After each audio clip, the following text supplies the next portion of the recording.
Good evening and welcome back, everyone. Seems like forever since we've been here, but we are definitely back. 2020 high school football season begins tonight here in Casper at Cheney Alumni Field, where the Natrona County Mustangs, ranked number 5 in the preseason power poll, will take on the number 3 ranked Cheyenne Central Indians. Welcome again to the broadcast. This is NCTV. I think this is our 4th year now of broadcasting football here from Natrona County High School. My name is Brent Jurgensen, and to say that we're excited to bring the game to you tonight is a massive understatement, um, considering all the limitations we've all been working through and leading up to this moment.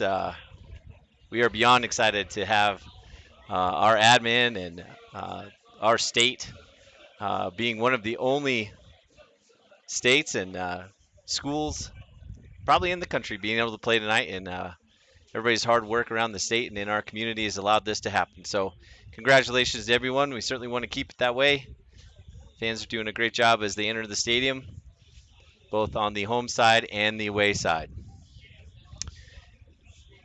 Beautiful evening here in Casper. It's 77 degrees. There's a nice cool breeze as well. It has been hot here as it has been everywhere else, so I'm sure the players and coaches alike will appreciate a turn to the cooler weather. Well, two great teams will face off tonight. It's too early to say playoff implications, but it's not too early to say playoff seeding could be at stake tonight, not only here in Casper, but in many different cities around the state, as 4A football is the only one that doesn't have conferences. So everybody plays everybody, and head-to-head matters the most. So just a quick recap of last season. Natrona made the playoffs. They were the number 5 seed. After a close first half against Cheyenne East, the Mustangs dropped their quarterfinal game 35-14 to Cheyenne East. Central was the 3 seed, and they beat Rock Springs 20-16 in the opening round, and then were beaten soundly by Sheridan 62-35. And of course, Sheridan went on to win the state championship 35-26. Last year, Central finished with a 7-4 record, certainly their best season in quite some time. Natrona finished at 6-4 and looks to build upon another winning season with a tough opening game tonight. Stats don't mean much of anything for game 1, but we can certainly look at how things finished last year. In terms of team rushing, Natrona was the second best team in the state, averaging over 217 yards a game. Central was ranked 9 last year with 124 yards a game. The reason they were so low in rushing is because they were number 2 in passing, over 237 yards a game and 31 touchdowns. That was second in 4A, only behind Cheyenne East. Natrona was number 7 in team passing. So in team offense last year, Central averaged over 360 yards a game, while Natrona averaged 347. The Mustangs scored 38 touchdowns to 14 turnovers, and Central scored 46 touchdowns to 23 turnovers. So a big key for Central last year was their big uptick in offense, and we'll certainly talk more about those offensive weapons here in just a little bit. Defensively, as always, Natrona has one of the better rush defenses in the state. They finished 3rd last year, 135 yards a game, with giving up 13 touchdowns. Central finished 6th, giving up 165 yards a game, and they gave up 18 on the ground, so fairly similar. Pass defense, Central was number 7 with 171 yards allowed a game, while Natrona was number 9 with 188 yards per game. They gave up 20 touchdowns through the air and had 12 interceptions, while 17 and 14 for Central, respectively. Team defense then, Natrona ranked 5th at the end of the season, giving up 323 yards per game, allowing 33 touchdowns. And Central finished number 7 at 336 on the yards per game and allowing 35 touchdowns. So clearly a key for Central tonight is to see how much their defense has improved in order for them to move forward, because offensively they will be just fine. So returning players, let's start with the Mustangs. Key players for NC tonight will be 3-year starter now at quarterback, Harrison Talbert. Starting at halfback, a new face in the backfield is senior Jesse Rabe. The A back, or the slot back, is Avery Cox. Avery played last year. He's a senior. So is Colby Kelly. He'll be the Z receiver tonight. And Robert Douglas gets his first start for the Mustangs. He will be at the X position, that split end. Tight end is Ben Hoppins, 6'5", 200-pounder. At tackles, we have Jace George and Phil Bergman, both seniors. Seniors as well at guard with Coulter Helm and Brady Dutcher. There's a junior starting at quarterback tonight, his first varsity start. Brendan Nelson gets the go in the middle of that big offensive line. For defense, starting at defensive end is senior DeAnthony Smith.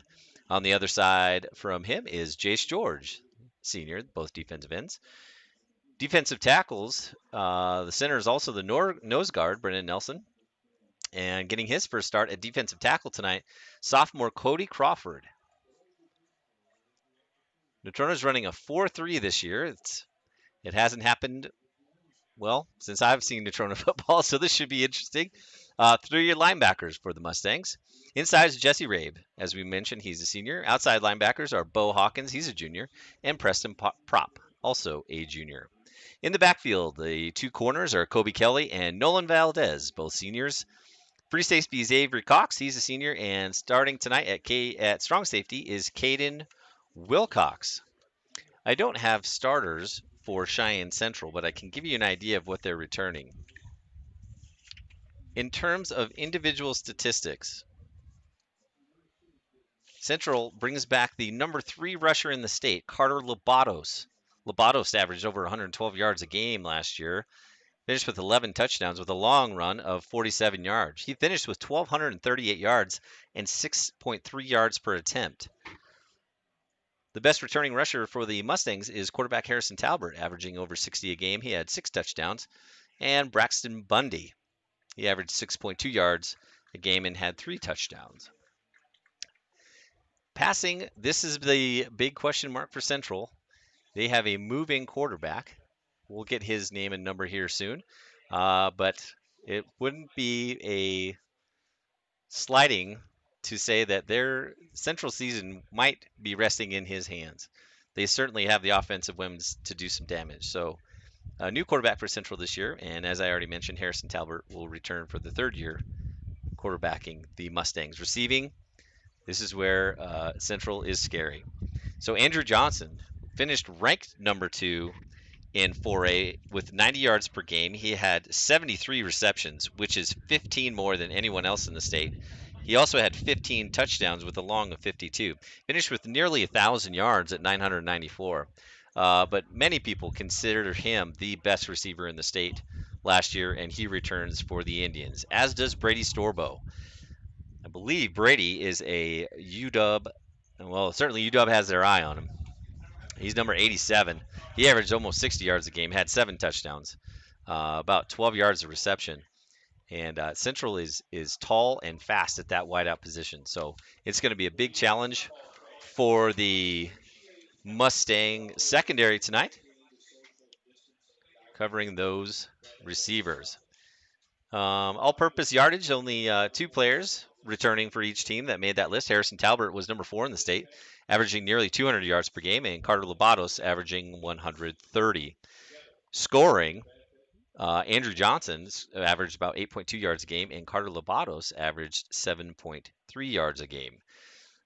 So those are returning, and Andrew Johnson is the only returning player to make the list on the punt return top 10. He was number 8. So as I mentioned, I don't have a starting lineup for Cheyenne Central, but we'll figure that out pretty soon. We'll go through more specifics of the Natrona County players as we get going. But we just want to welcome you again this evening to the broadcast. It looks like we have over 70 of you already, and we really appreciate you joining us this evening. We know that not everybody could get a ticket that wanted one, and certainly pleased and honored to be able to bring this to you this evening. Procedurally, I'm not sure how much will be that different other than timeouts. I think timeouts might take a little bit longer due to distancing guidelines. But other than that, it should be football as normal, and I'm sure everybody is excited about that. 6:50 p.m. tonight in Casper, Wyoming, here at Natrona County High School. Like I mentioned earlier, this is not the only game tonight in 4A, and it is not the only game in town. So across town, Kelly Walsh is playing Cheyenne South. That game is 26-0 Trojans. So Kelly off to the fast start against the Bison. Also in the first quarter, Rock Springs leads Campbell County 14-0. Rock Springs had a solid year last year, looking to make a move into the top four for sure. Natrona and Central are here in 9 minutes. In the first quarter, Cheyenne East leads Thunder Basin 7-0. I believe that game is in Gillette. And in the second quarter, Sheridan leads Laramie 21-0. As we mentioned before, Cheyenne is the defending state champion. The Fighting Mustang Marching Band has been practicing hard all week in that heat, getting ready for tonight's game. Put on a couple of performances for parents the other night, and now they are excited to perform for you. As always, doing a great job with the junior ROTC program from Natrona County High School, the second oldest in the United States of America, only to the first established junior ROTC program, which is at Cheyenne Central. So a lot of history between these teams. These teams used to actually ride the train from Casper to Cheyenne and vice versa to go play each other. So I'm not sure how many times they've actually played, but it's been well over 100. First Sergeant Riggs unveils the flags.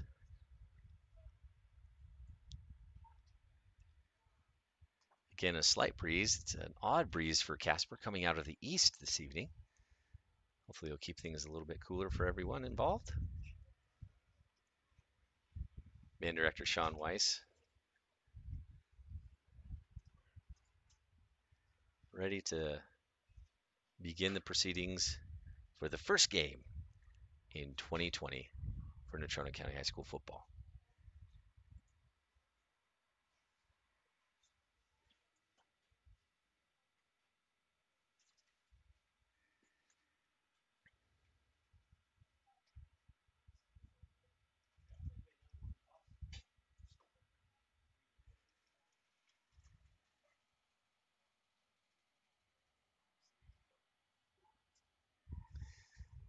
There will be different guidelines in terms of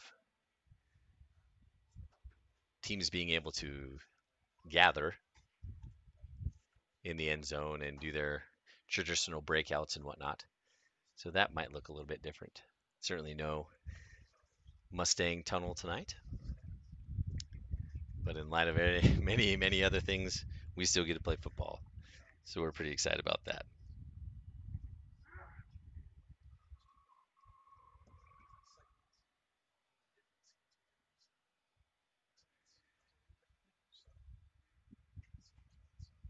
Cheyenne Central players begin taking the field on the north end zone.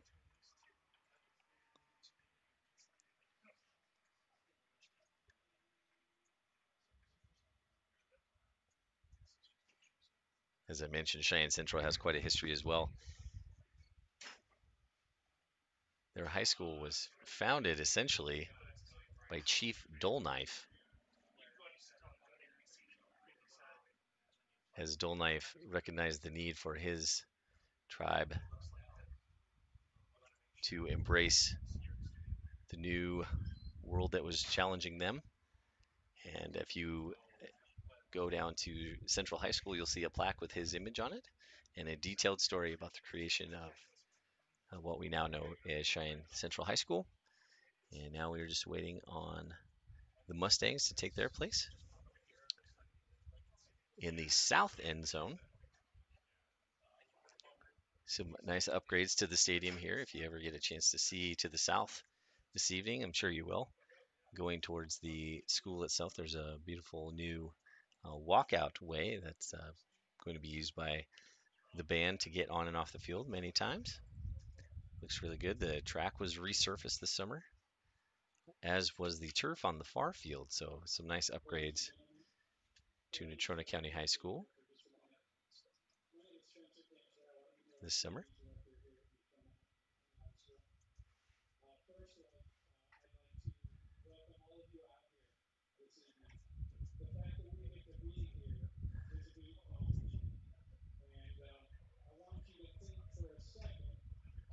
Just some short words by new athletic director Spencer Cantrell,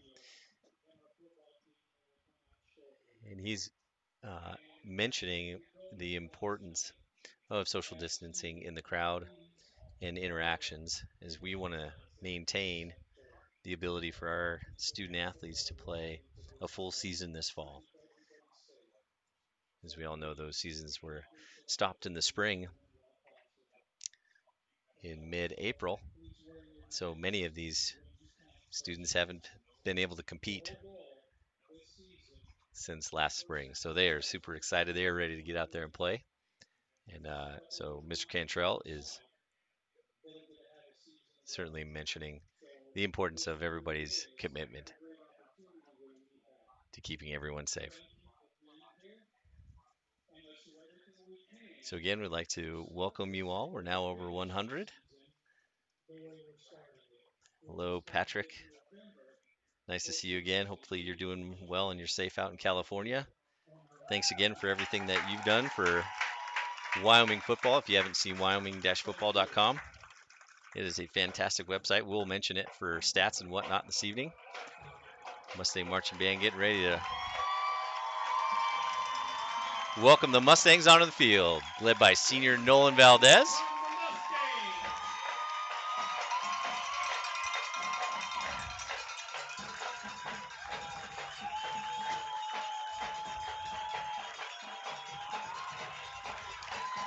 Hello, Mr. Langmeyer. Nice to see you again as well.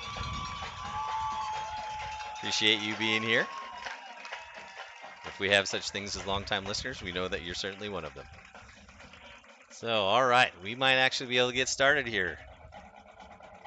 Mustang coaching staff goes into the back of the end zone.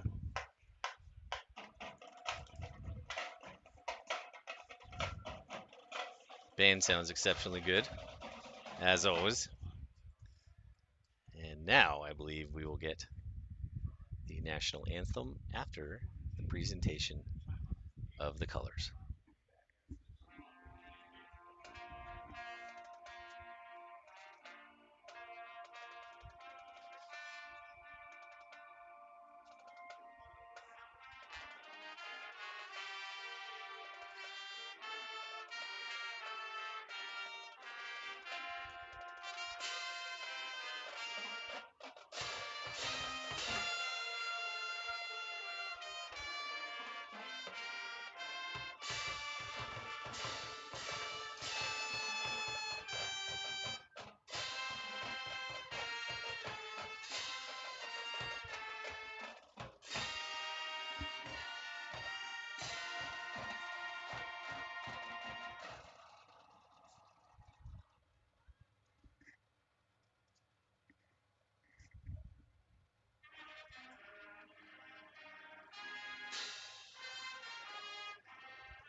And the color guard returns the flags to the south end zone. And we will be announcing our starting lineups, well, at least for the Mustangs, here in just a moment.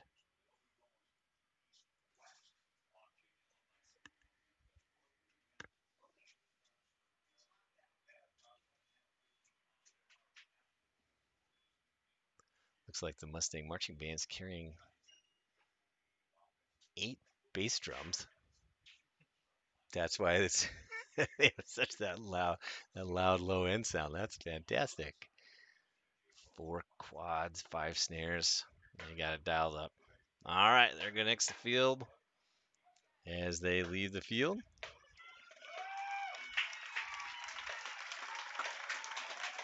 I'd like to congratulate them on being able to be out here with everyone else tonight. Exciting. Big time thank you to our administration at Natrona County High School. Principal Shannon Harris is always supportive of what we ask for and try to give you a better product, and she always comes through for us. Former AD, still kind of current AD-ish, like transitioning AD, Brian Hawkins, always been super helpful, as is new AD, Spencer Cantrell. They were up helping us get set up all day today. Excited for our students that will be able to make it in tonight, as well as any other parents and adults. Tickets are hard to come by, as you all know.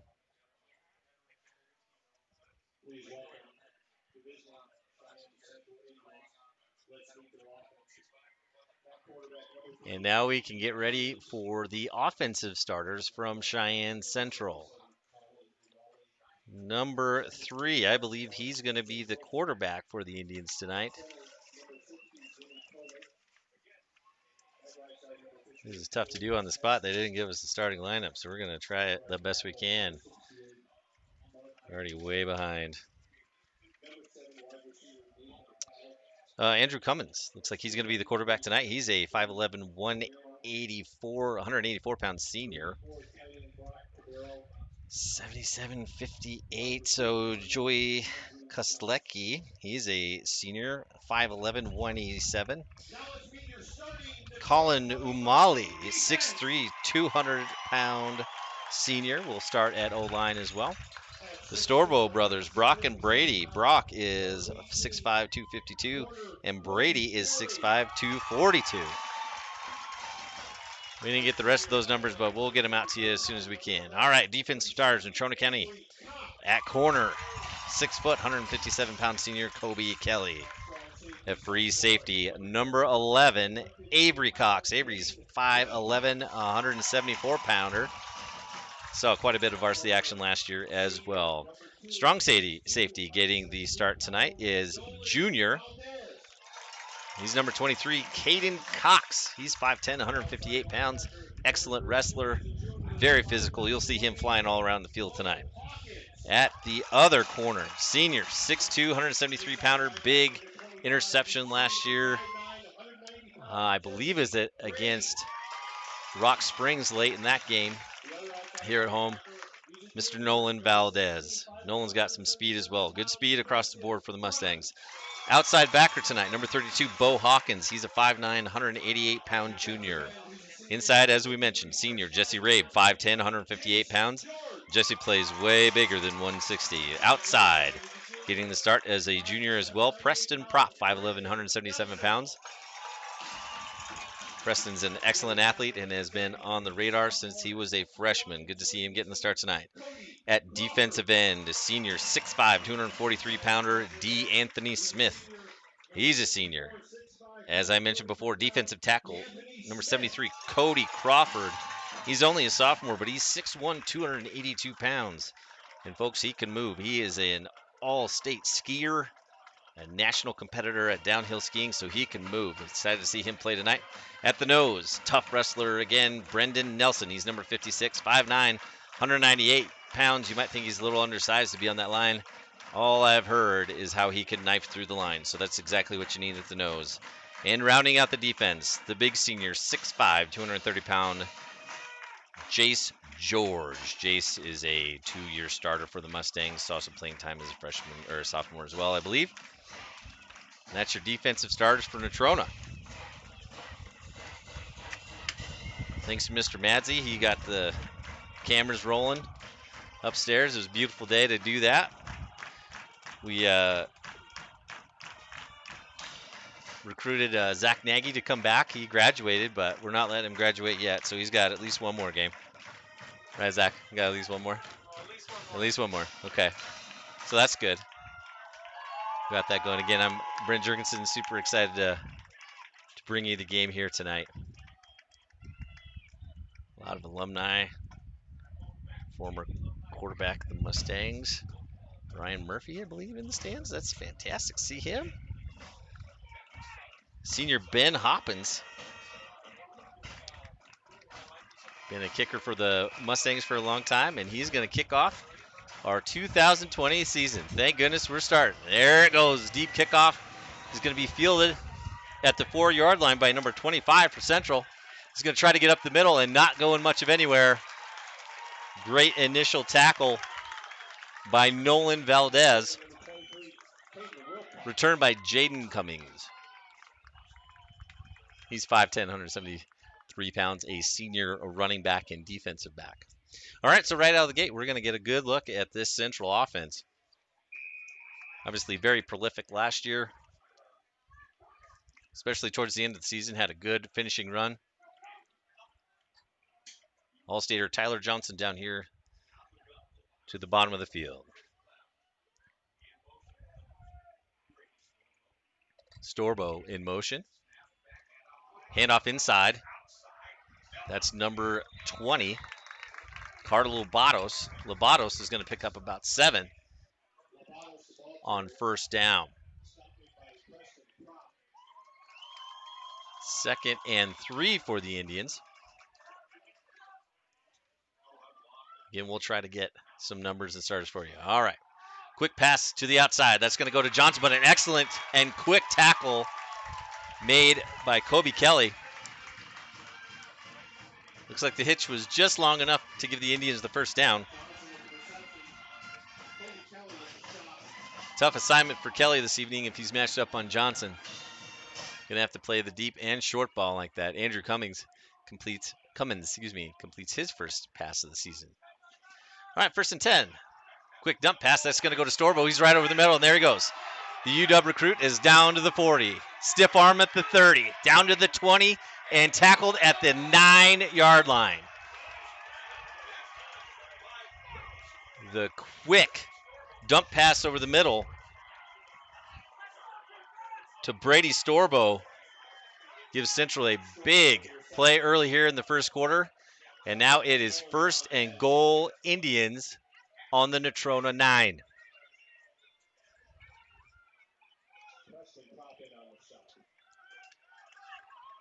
Cummins in the pistol. Lobatos behind him. Johnson gets the sweep. The outside is almost there. Cuts inside and back outside, and Johnson will take it in for a touchdown. Quick play to Johnson gives Central a 6-0 lead with 10:45 to go. First quarter.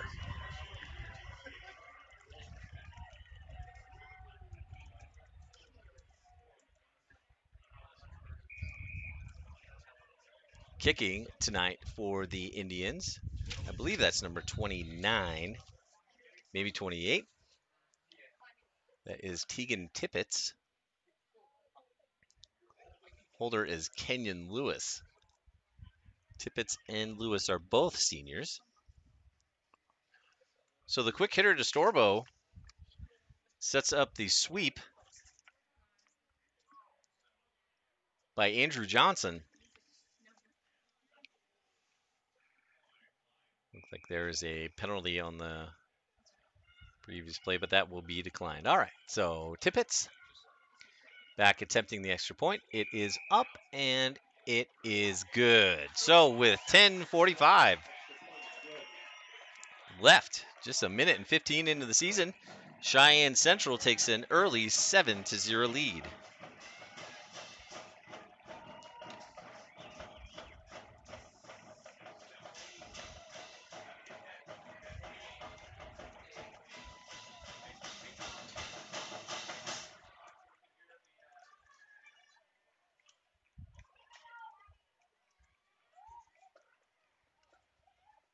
So we certainly knew that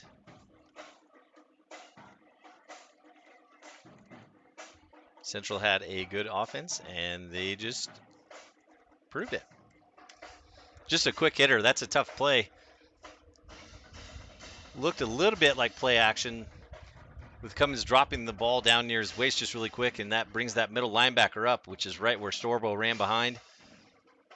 And the 6'5 senior rumbled for about 50 yards before they were able to bring him down. And Johnson scores on the next play.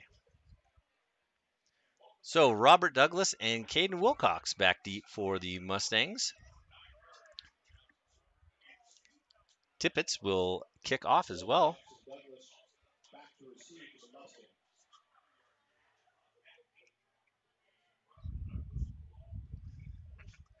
All right.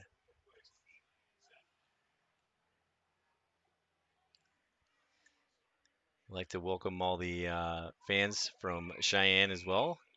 Glad that we can give you a chance to see your team in action tonight. I always like to see everybody's comments in the chat, so keep those going. We'd like to know where you're watching from. Tippett's with an impressive kick, actually. That ball was probably kicked into the wind for most of the way, but it drives Robert Douglas about 4 yards back in the end zone. So Natrona will begin their first drive of the season on their own 20-yard line.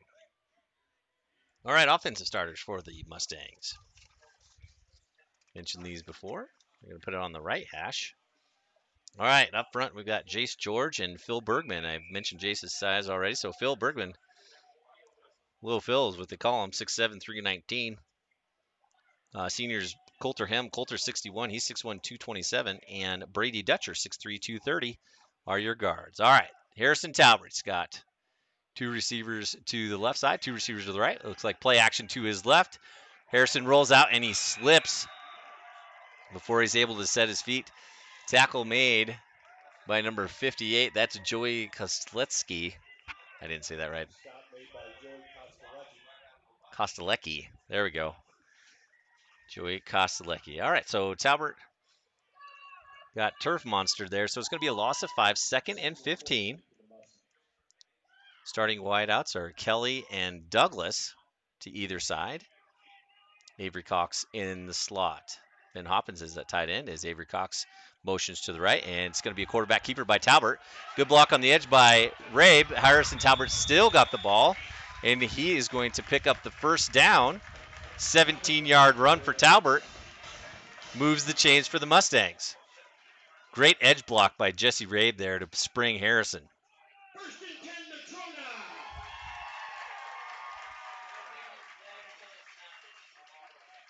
Now in at tailback is sophomore Mason Wycombe. Mason's a 5'9", 165-pound sophomore.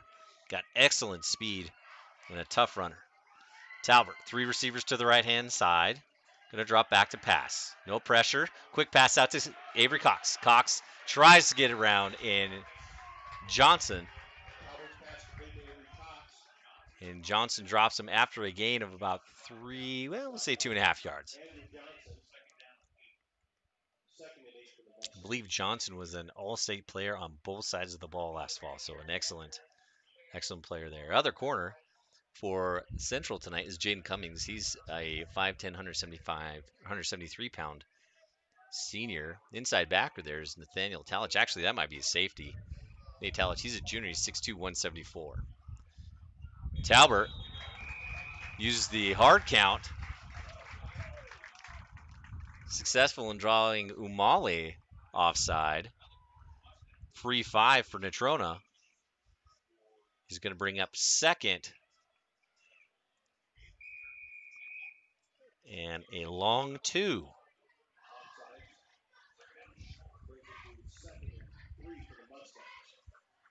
Other safety for Central looks like Jared Dilly. I think we saw some comments about, there you go, Hunter shouting out.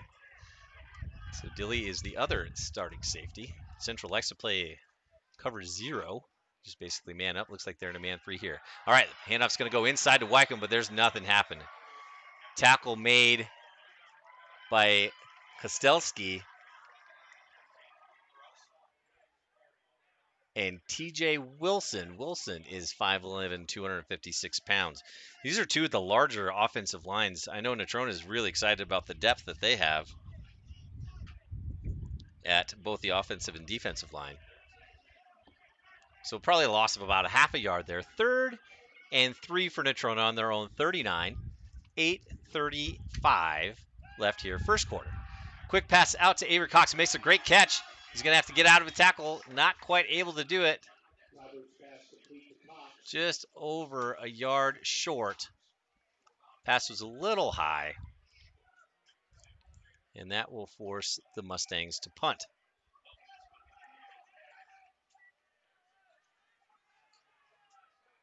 Back deep for the Indians is Kenyon Lewis. Avery Cox, the punter this evening for Natrona. Harrison Talbert did some punting last year. Avery booms one off to the right-hand side. It's going to actually go right down the middle. Caught at the 23-yard line by Kenyon Lewis. And Central has their second possession of 2020. 7:55 left, first quarter. Central up 7-0 on the Mustangs.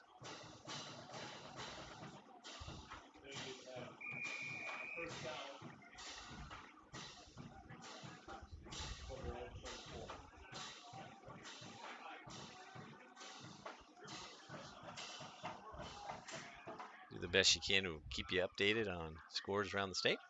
But right now, we're going to go back inside. That's Lobato. And Lobato is going to take about 2 Mustangs with him as he gains about 4 yards on first down. 2nd and 6 for the Indians.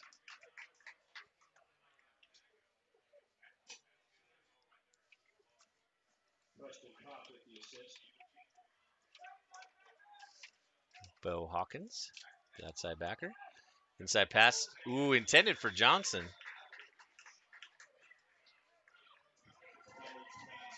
Ball overthrown, brings up 3rd and 6. Again, the no huddle for Central.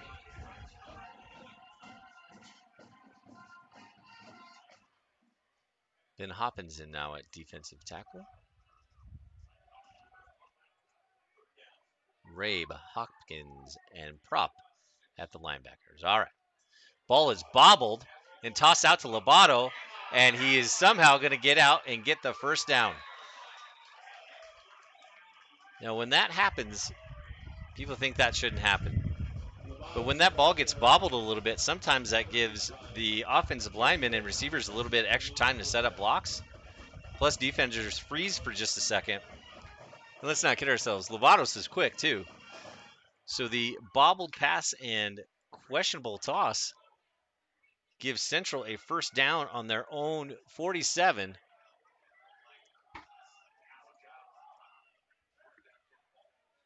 Cummins motions Storbo to the left side. Ball comes back to the right to Johnson. Johnson takes it outside, big block.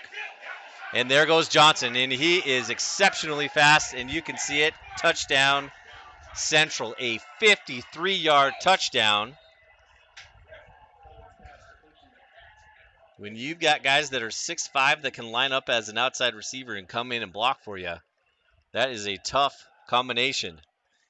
Excellent block on the perimeter by Brock Storbo to give Johnson the little bit of running space that he needed, and he took it 53 yards for the touchdown.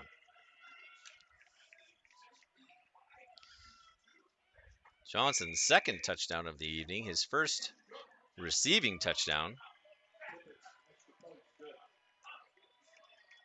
PAT is good.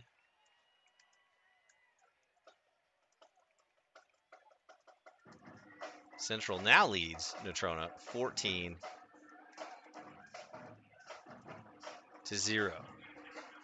That at the 6:45 mark, first quarter. So exactly 4 minutes after they scored their first touchdown, Central put 7 more on the board.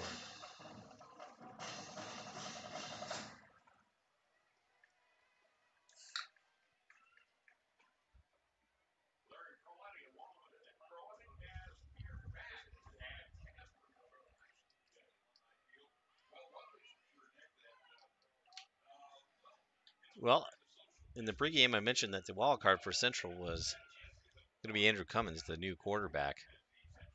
If you're a Central fan, I think you're thinking, so far so good.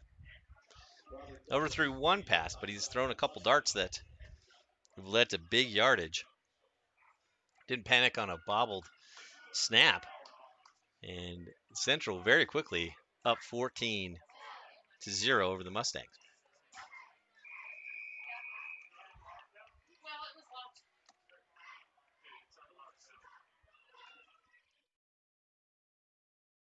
Tippett with another booming kick. That one over halfway through the end zone. So Natrona starts again on their own 20-yard line.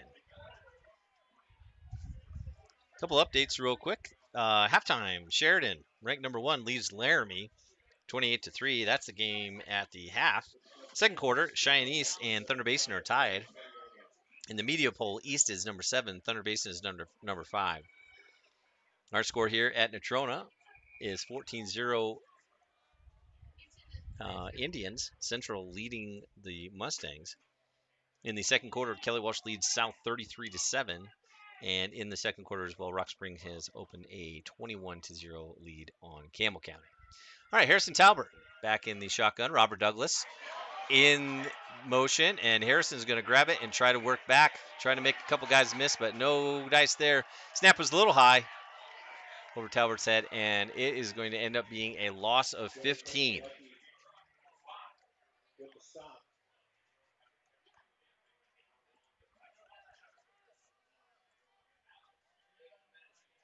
One of the new adjustments for this season to make sure everybody stays spread out, the sideline boxes have been extended down to the 10-yard line, but that doesn't apply to coaches, much to the chagrin of many of the members of the coaching staff, but that's okay. All right, second down. Pressure off the outside by Central. Talbert, not sure if he was supposed to give that ball or keep it. Sophomore Luke. Oh, I had Luke's last name. Spencer. Sorry, Luke. Luke Spencer in the backfield. Not sure if there's a little communication there. Snap might have been a little bit high again. Regardless, it's a loss of 2. So now it is third and roughly a half mile for Natrona. Third and 28 from their own 3-yard line. I'd be surprised to see a quick kick here by Harrison, and he gets a nice spiral on the ball. Hits at the Natrona 48, and it is going to be picked up there by Robert Douglas. So smart play. Not uncommon to see that. Talbert had a couple nice punts last year, but the Mustangs go 3 and out on their second possession and give Central the ball on the 46 of Natrona County. So their best starting position for the evening. And the Mustang defense back out on the field. Like Brady Dutcher hustling out there for some D-line work. He's going to go to defensive end. New middle linebacker, Jake Sides, in the middle for the Mustang defense. Storbo motions to the right-hand side. Hawkins, he's going to hand it off inside to Lovatos. Lovatos off the right-hand side. Looks like he's going to pick up 9.5. Bring up second and short, just outside the Mustang 36-yard line. Brock Storbo out to the right. Brady Storbo off to the left. Screen pass to the left side. Same play that they scored on. This time, the Mustangs shut it down. It's going to end up in a first down, but good play outside by Preston Prop and Nolan Valdez. Pass was caught by number 7, Nathaniel Talich. So first down for Central on the Natrona 33.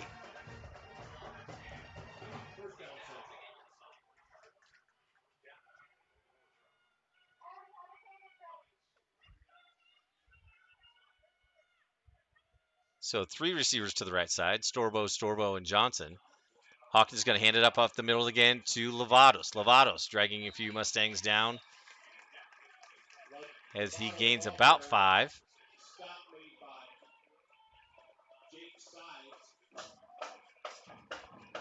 sides, and Coulter Helm in on the tackle.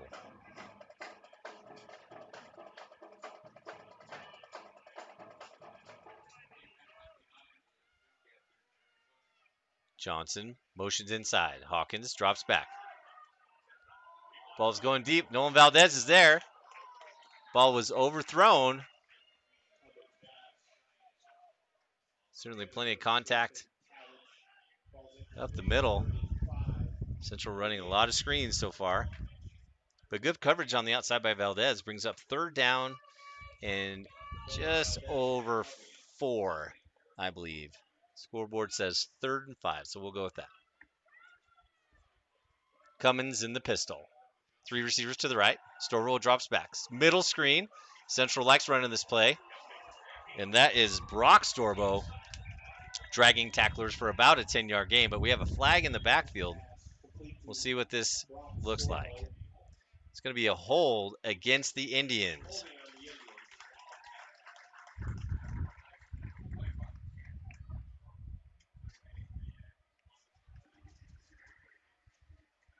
So first penalty of the game goes against Cheyenne Central. Negates the first down. That's a spot foul as well. So that's going to push Central all the way back to the Natrona 43. So 3rd and 20 for Cummins and the Indians. Mustangs looking to get a stop.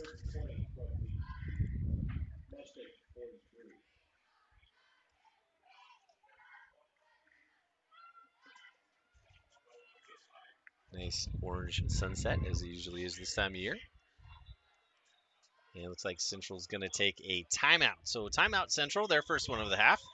It's going to leave them with 2. Players going to come over and get their own water. Supplying students with water is going to be a challenge. Can't have any water fountains or anything like that on the sideline, so just using water bottles and whatnot. They have the little bottles that they'll just chug one of those real quick, and then they're going to recycle those. So I think they're going to go by position group down there, it looks like.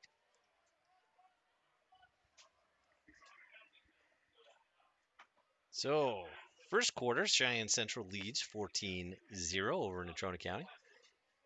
Excited to have sports again, obviously, for many reasons. Cross-country team, both boys, the Mustangs and the Phillies ran up on Bear Trap today up on Casper Mountain. Girls, the 2-time defending state champs. So excited to see what the Phillies can bring to the trails this fall, and I know they have a good number of boys as well. Phillies volleyball team. No, the freshmen were playing this evening. They have a couple games tomorrow. I'll need to double check and see what we have on the docket as far as the Phillies go this evening. We can find that out real quick here.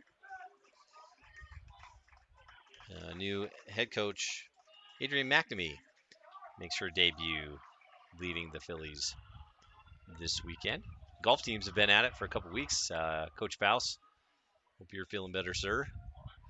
And he's got the golf team down in Torrington this weekend. That is a tough course. Front 9, not too bad. Back 9, you kind of want to quit about halfway through, unless you're good like all our golfers. Okay. 3rd and 20. Hawkins drops back, and it's intercepted. Wilcox picks it off on the 27-yard line. Going to bring it up the sideline. He's going to hit out of bounds at the Central 46, so the tipped pass. Told you in the intro, Wilcox, he's got a nose for the ball. He can get around and hit dudes and pick them off too. Big play for Natrona. Not only does it eliminate the punt, that would have changed the field based if Tippett is the punter. Boy, he's been booming him, so huge change in field position for Natrona. And now instead of starting on their own 20, like they did the first 2 drives, Talbert and company come out on the Central 46, 1st and 10, Natrona.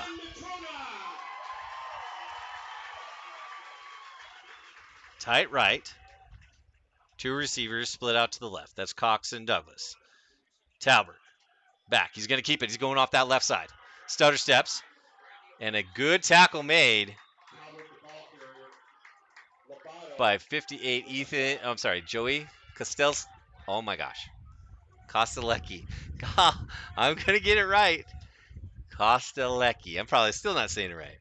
That was an incredible effort play by him. The Mustangs had that blocked, and he just closed that gap and grabbed Harrison's jersey for a gain. Stopped him to a game of 3. That could have been a big play. All right, Harrison drops back. He's going to pass.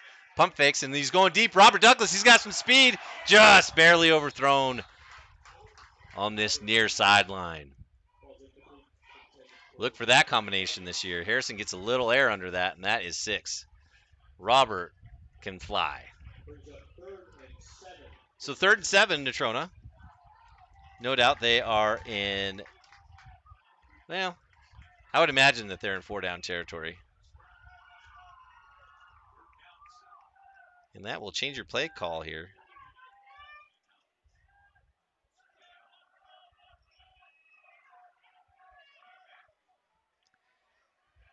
So 2 receivers, again, each side. Looks like Mason Wycombe offset to the left for Talbert. Talbert is going to drop back. Pressure up the middle. Throws over the middle, and it's intercepted. Ball is picked off by Nate Talich. The junior comes through, and the Mustangs give the ball right back.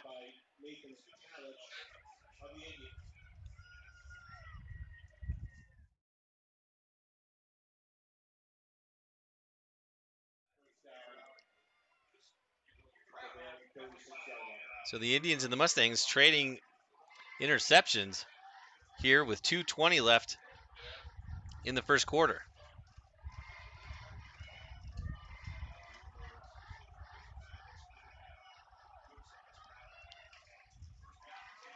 So the inside handoff goes to Lovatos, and he's not going anywhere. Nice play by the sophomore. Cody Crawford knifed in there and took care of Lovatos.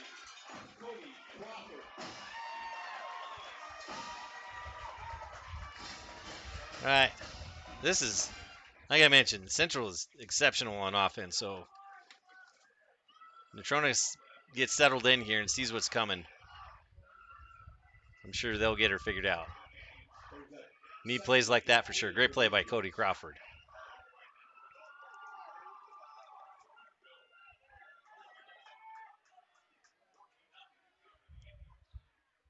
So Andrew Cummins. 3 receivers to the left. Storbo and Storbo stacked up. Cummins dropped back to Plass. Quick pass over the middle. Tackle made there by Rabe. A gain of about 4 or 5. So after the loss on first down, Central gets some of it back, but it's going to be just over 3rd and 10 as Central gets it across their own 35. Right at a minute to play first quarter. Signals being sent in from the staff on the sideline. 3 receivers to his left. Cummins drops back. Pressure up the middle. This ball's going to be thrown to the outside to Johnson. Johnson catches it, and he's got it for a first down at the Central 48-yard line.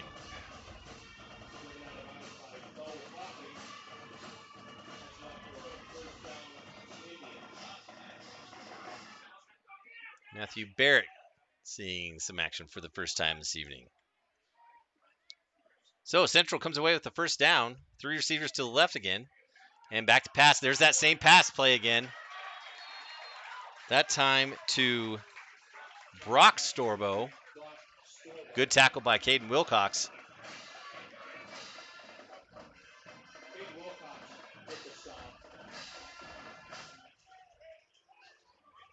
Sides back in at middle backer. Hawkins to the wide field. Prop here to the near side.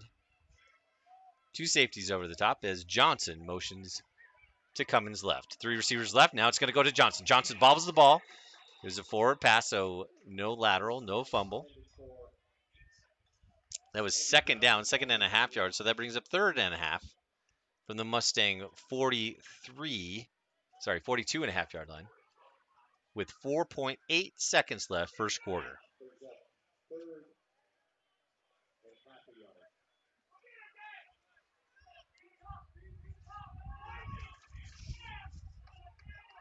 So Cummins with Lovatos behind him. Quick handoff to Lovatos up the middle. Base blocking, the straight up blocks. Gets Lovato the first down, plus 12. Clock stop with 1.7 seconds. It should roll here. And there we go. So Central will begin the second quarter on the Mustang 31-yard line, leading 14-0 after the end of quarter number 1.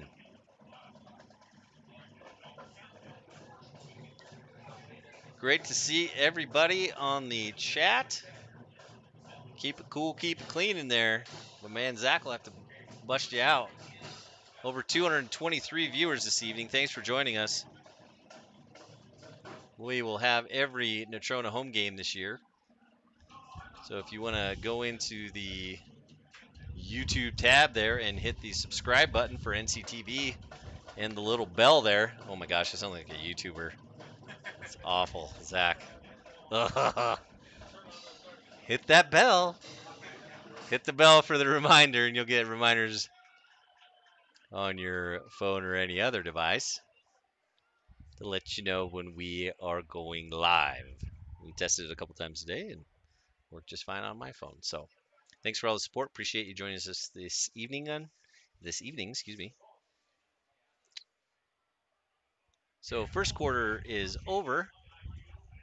Central with a 14-0 lead, looking to add on to that as they have the ball at the Mustang 31. No, they got the chain set wrong. We'll get it figured out here in a second. I did recognize where the officiating crew was from this evening, unless that's Joe. This might be either a Gillette crew or a Torrington crew, I believe. At any rate, Central up 14-0. Takes the field again, this time heading from the south to the north. Breeze continues to blow from the southeast, which is, again, very odd for us. So, second quarter underway. Storbo and Lovatos in the backfield. Bobbled snap, but Cummins has got it. He's rolling to his left, getting pressured, throws over the middle, and there it is to Brady Storbo. Good pass rolling to his left for Cummins. Cox on the tackle. Gain of 8 on first down.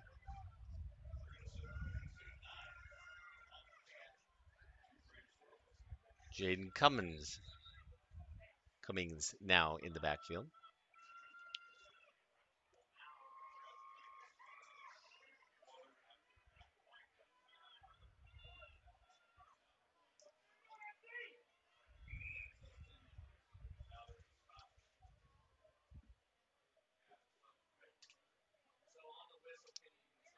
I think they had a bit of a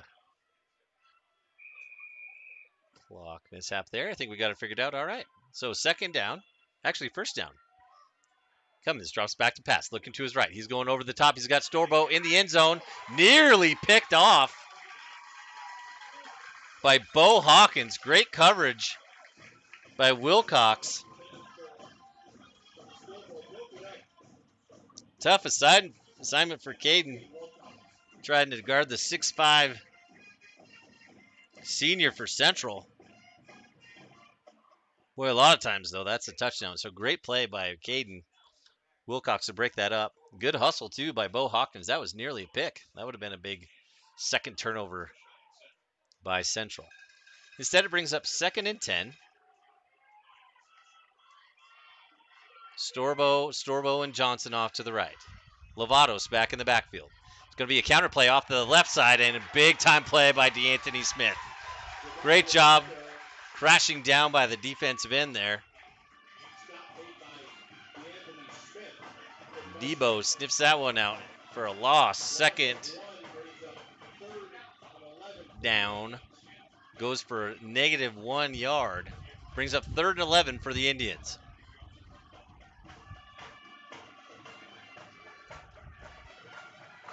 Talich, split left. Johnson, Storbo, off to the right. Back to the middle, intercepted. Avery Cox steps through that one. Cox has got some speed. Oh, if he would have kept his speed, he might have had a shot to score there. So for the second possession in a row, the Mustang defense bends but doesn't break. Comes up with a big-time pick. Whew, what a play by Avery Cox. Gives the Mustangs the ball in their own 26. Wow, great play. Good anticipation on that ball. Tough to throw it back across the middle.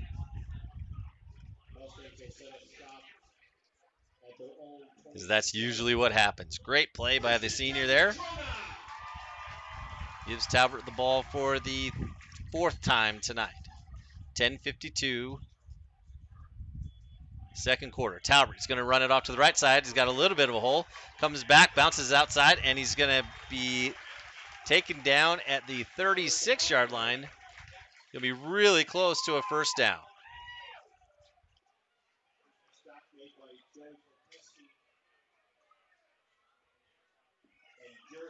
And they do. So first down, Mustangs.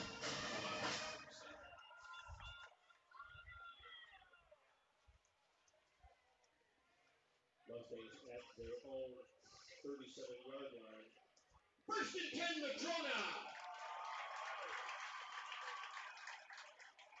Central in that cover 1 look. Just one safety over the top. Talbot is going to hand it off to Wycombe off the left-hand side. The sophomore keeps the ball. He's going to pick up about 3.5 to 4. Looks like it's going to be 4. So nice carry by Mason. Now 9:50 to go.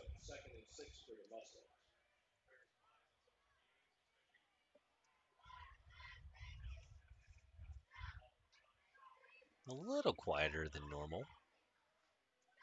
But the stands are literally half as full as they normally are. Have to do it. Talbot drops back to pass. Looks like he had a couple guys open after you scramble, but it's tough to see that. Good job just keeping it and getting what you can. Nobody open on that one. Talbot gets a gain of about 1. It's going to bring up 3rd and 4.5 from NC's 42.5, basically 43-yard line.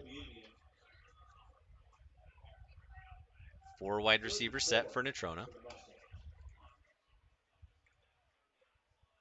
2 receivers to each side.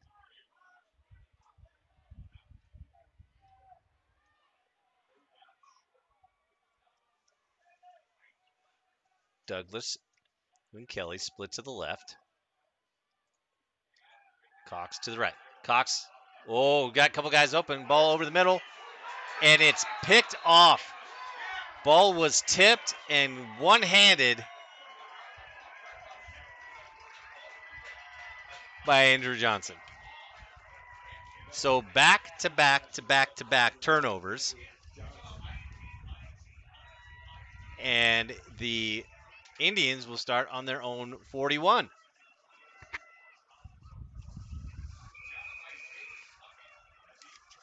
Now that ball was tipped.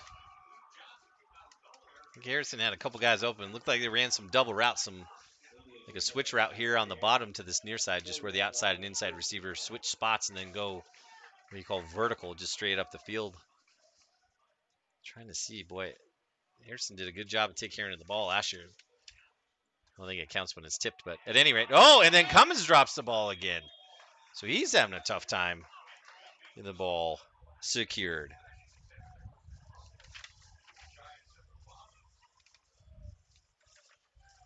My goodness, I'm just missing one page. It's going to tell me what I need to know. Well, at any rate, there we go. Yeah, Talbot had 10 interceptions last season, so about 1 a game. Cummins drops back. Ball out to the right-hand side, and it's picked off. There we go. Back to back to back to back to back. Picks. I had to use my fingers on that one. 5th interception in a row. Valdez comes up with a big play for the Mustang defense.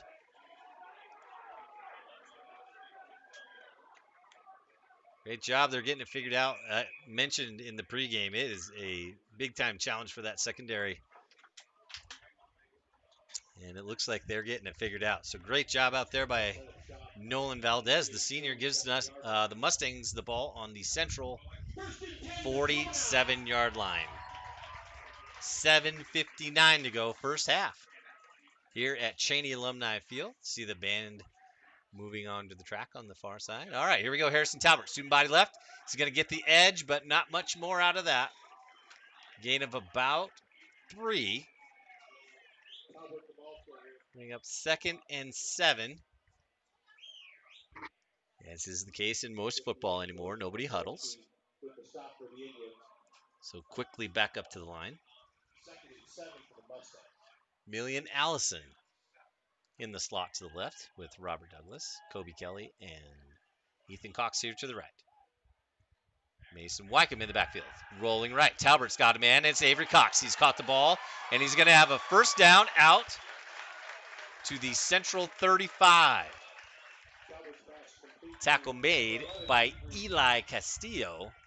Castillo is a 5'10 junior. But a big first down for the Mustangs. Wycombe offset left of Talbert. Again, Allison and Douglas split to the left. Talbert's going to keep it off the left-hand side. He's got some room. Breaks it to the 25, and he's tackled there, but not until a 15-yard gain. Big guys up front starting to get it dialed up now. You know, the offensive coaches were excited about the potential of the guys they have up there. Starting to execute a little bit more sharp up front. 2 plays, 2 first downs. Mustangs have it. Central 20-yard line. 3 receivers to the right for Harrison. Harrison, he's going to give it up the middle. That's Braxton Bundy into the game for the first time. Braxton, kind of the meat and potatoes guy for the Natrona County Mustangs this year. He's a big dude. 6'1", 210 pounds. It does not feel like 210 when he hits you. I guarantee you that. He's a big, fast kid. Hockey player, likes to hit. Seeing his first action of the 2020 season. 4-yard gain on his first carry. He's going to bring up 2nd and 6. Ball on the central 16. 3 receivers right for Talbert, as is Bundy. Bundy steps up, so does Talbert. Talbert going to the corner. He's got Cox. Just overthrows Avery. That was a touchdown. Just a little off on the timing. That was a better throw, though. Much better.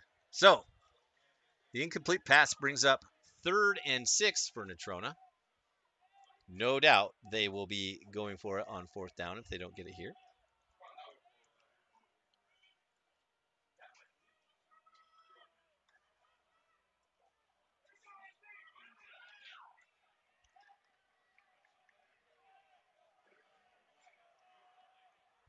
So Kelly and Cox to the right. Allison and Douglas to the left. Bundy to the right. Harrison signals to his receivers. Drops back to pass. Ball's outside and tipped, nearly intercepted by Jared Dilly.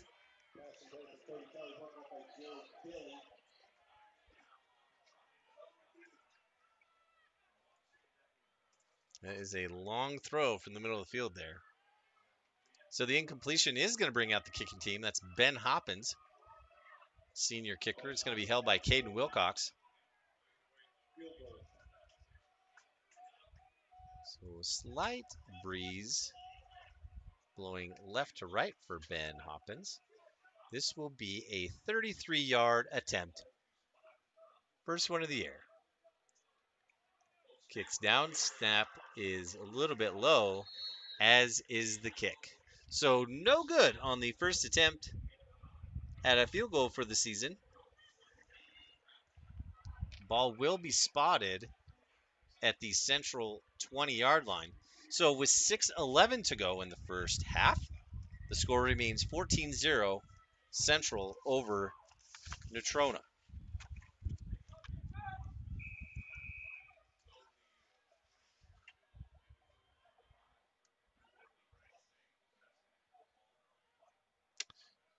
Other scores, none of these are official games, but we can give you the scores. Halftime, number 4, Powell in Class 3A leads Riverton 30-0.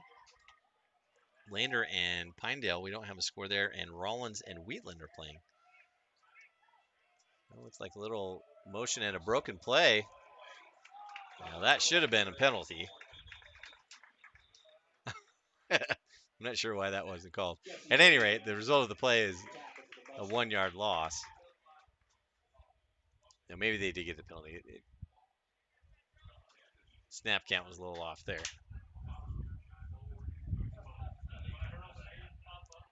So, see what Coach Harshman decides to do on this one. False start on the offense. They're going to go ahead and decline it since the play was run. So it's going to bring up 2nd down and 11. Central basically splitting the difference between the left hash and the middle of the field. So Lovatos behind Cummins. Cummins hands it off to Lovato. Oh, and he is stuck. Big time tackle there by number 34, Riley Dye, the sophomore, in there making some plays tonight. Ooh, he knifed in there and smacked him. So now it is 3rd and 11.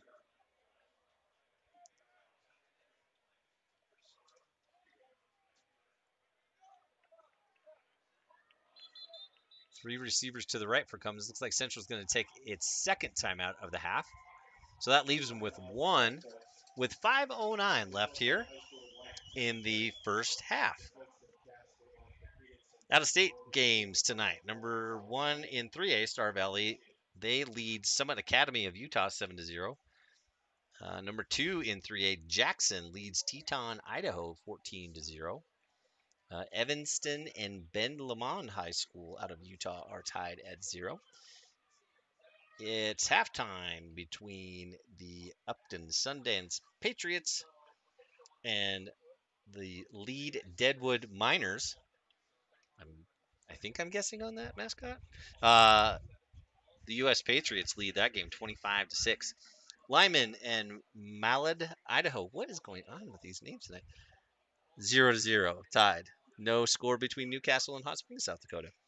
And Torrington is playing Gering, Nebraska. That game tied at 6-all. The Natrona sophomore squad played the Glenrock varsity team tonight. I believe Glenrock won that contest 56-14. That is tough sledding when you're a sophomore playing an 18-year-old. But Glenrock, as always, is excellent. 2 games tomorrow. Tongue River plays at number 4 Level, that in 2A. And in a 6-man game, Matisse will play Cody's JV team in maybe the shortest trip in-state this weekend. So, 3rd and 11.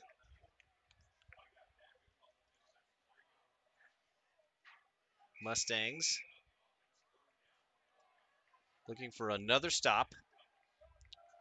Johnson motions to the left. He will more than likely see it deep. He doesn't, but the ball is thrown over the top and dropped by Storbo. Storbo had it. Should have caught it. There were 3 Mustangs around him.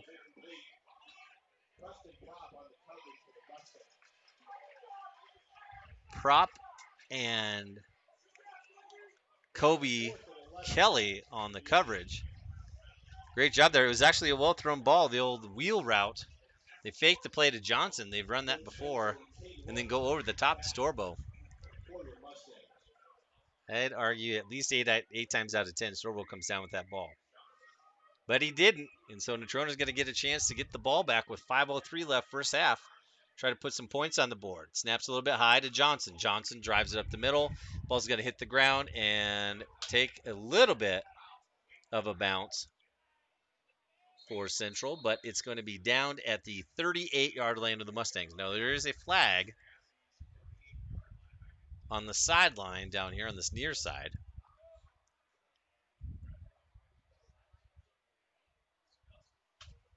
Be interesting to see what the call is here. When I saw the flag go up, I saw 2 players outside the boundary. There are multiple rules about leaving the field of play, so I'm not going to guess as to what it is. But I'm assuming by Coach Harshman's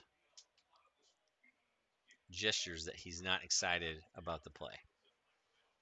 The old hands down, get out of here thing. He's trying to get the answers. So as the officials talk about it, Natrona. All right, they're going to wave the flag off. So Natrona will take over. Ball on the 38-yard line.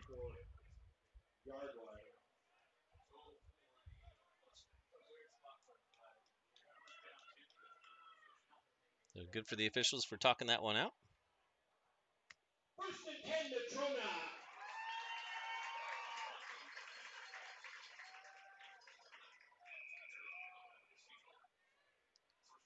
So NC looking to put some points on the board before half. Talbert, tight end left. He's going to get it up the middle. That's Braxton Bundy. Bundy hammers it up the middle for about 7. Nice run by the senior. Hoppins, tight end, offset to the right, as is Kelly. Douglas and Allison split left. Harrison, play action. He's going to get the ball to Millie. Allison steps out of one tackle, moves out of another one. He's going to be caught by Lovatos, but not until he gains nearly 10 yards. First reception by Allison this season gives Mustangs a first down on the Central 45. Mustang offense looking much better here in this second quarter, as is the defense. So to receivers right, Talbert in the gun. Play action fake. He's going to roll to his right. Looking over the top. He's got a man wide open. It's Kobe Kelly. He's caught at the 15, down to the 8. The backside post. Great throw by Talbert.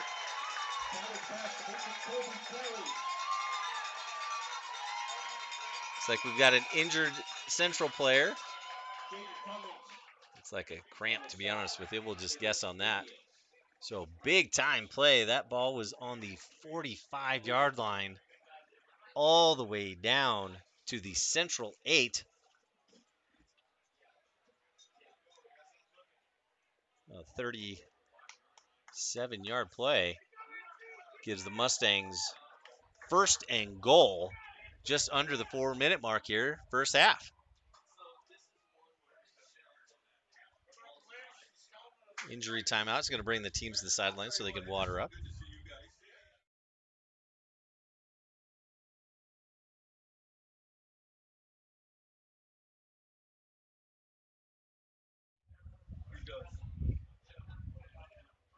As we continue our appreciation for everybody involved this evening, probably no one deserves more appreciation than the custodial staff here at NC.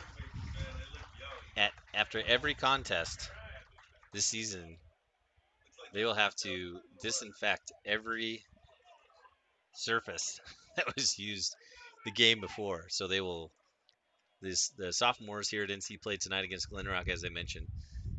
Every fan had to exit the stands. They cleaned all the bleachers and let fans back in. They have to do that in the gyms as well. So just a Herculean effort by the custodial staff. So if you see them, please make sure that you let them know that they are much appreciated as well. All right. Well, the injury was to Jaden Cummings, but he gets off on his own power. I think he'll be okay. Just like look like his toe was straight down, a little cramp. Yep, he's got a tight calf over there. So hopefully he's all right.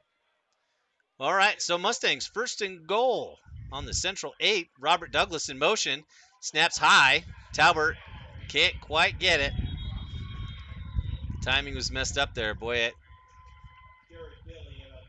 can't imagine that they weren't trying to get it to Douglas. If he gets an edge, that is 6. So the high snap costs the Mustangs about 4 yards on the play. It's going to be second and goal from the 12.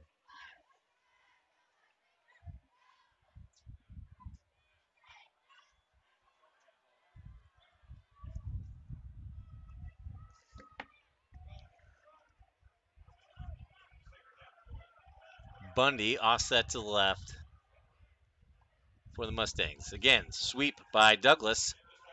He's going to bump into Bundy, and he drops the ball. And Central recovers it on the 22.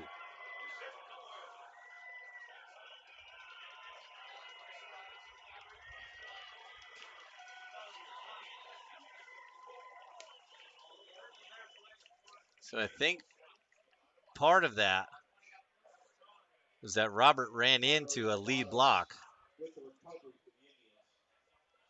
Regardless, Central has the ball back now on their own 22, 2:54 remaining. So first game of the season brings out 3 turnovers for both teams here in the first half. Wouldn't be surprised to see a shot to Andrew Johnson here. Storbo motions to Cummins left. Inside handoff to Lovatos is going nowhere initially. Somehow he gets out of it. He's going to pick up 3. Good cut back by Lovatos. Prop on the tackle.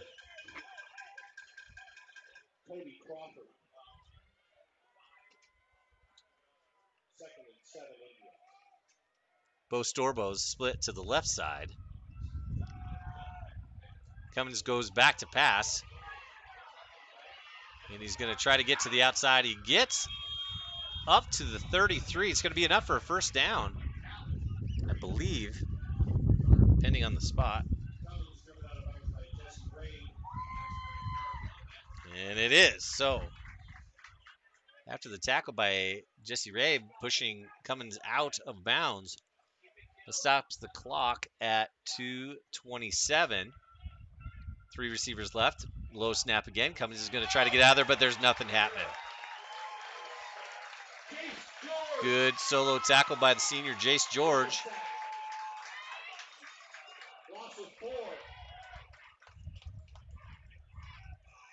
Loss on the play brings up second and 14.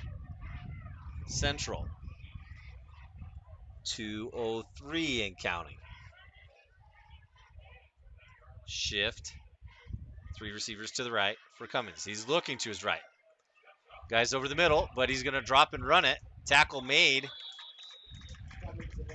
at the 35. Good hustle there.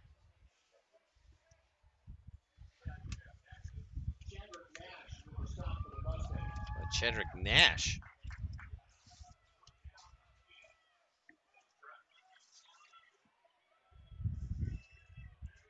Third and 8.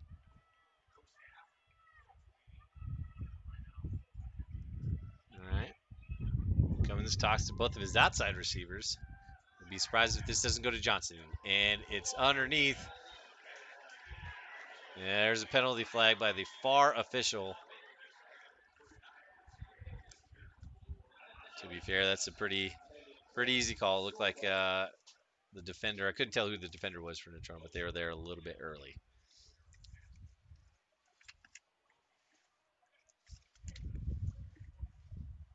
A couple substitutions for the Mustangs.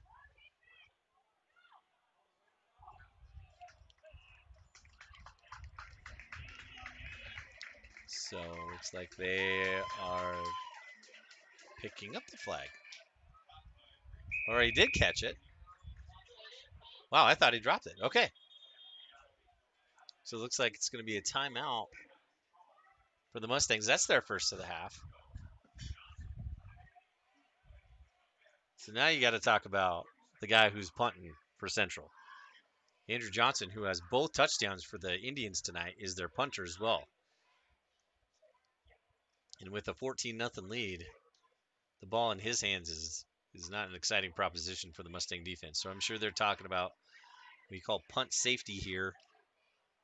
Want to make sure that you play defense first and wait for that ball to be kicked. You hear it go, then you can start setting up your return. So $1.07 left here, first half in Casper. We do have some halftime entertainment for you, as always. The Natrona County dance team will be taking the field, as will the band. So we'll all the band and dance parents, if you guys can't be here tonight, we're excited to let you guys see that. In a minute 7 football time.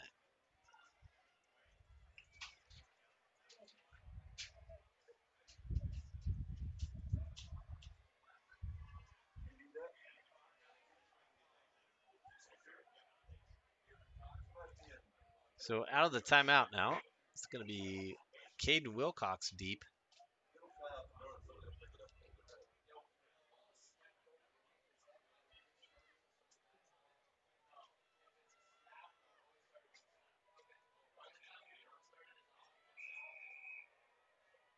And it looks like Central's going to go for it.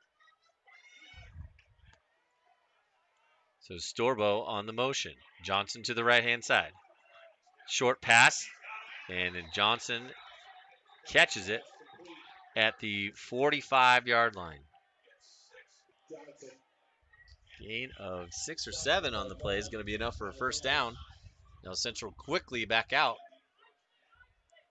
Going to have 3 receivers left. Johnson by himself up top. Lovatos in the backfield. Bobbled snap again. Cummins, he might get sacked this time, and he is. Swarmed under by the Mustang defense. First guy in there was Jace George again. Crawford Smith.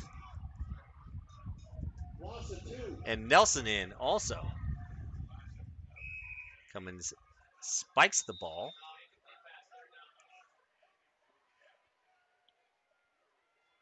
As Central doesn't have a... Well, they do have one more timeout, I believe.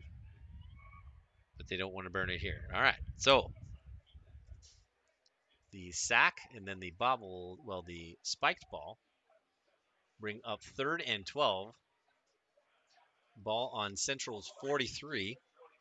39.8 seconds to go here, second quarter. 2 receivers to each side.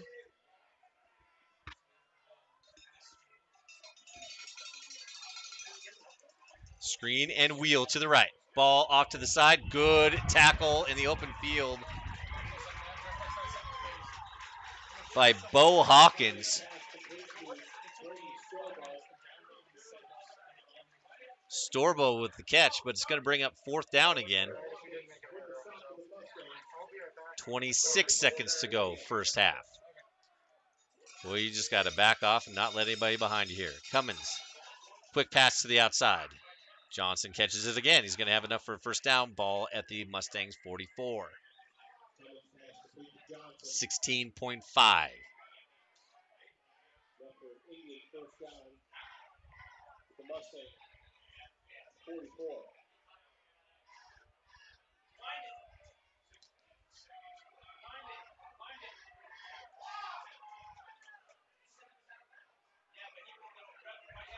Cummins back, gets hit as he throws, ball's tipped. Oh!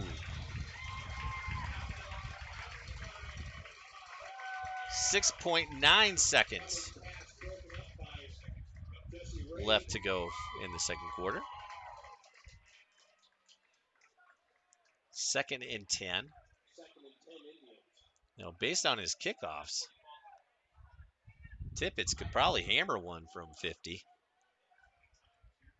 But Central's got one more timeout, so they're probably going to try to make a quick pass here. Get a few more yards, call that timeout, and then maybe kick it, or they'll just go for the Hail Mary to the 2 guys that are like 6'5". Either way, looks like they're going to go for it. Yep, so you got Storbo Sorry, I need to use first names because there's two of them out there. Brock Stolbro, the tight end, he's split off down here. No, he's tight, excuse me, to the left. Natrona's going to take a look at the defense that they want to play here.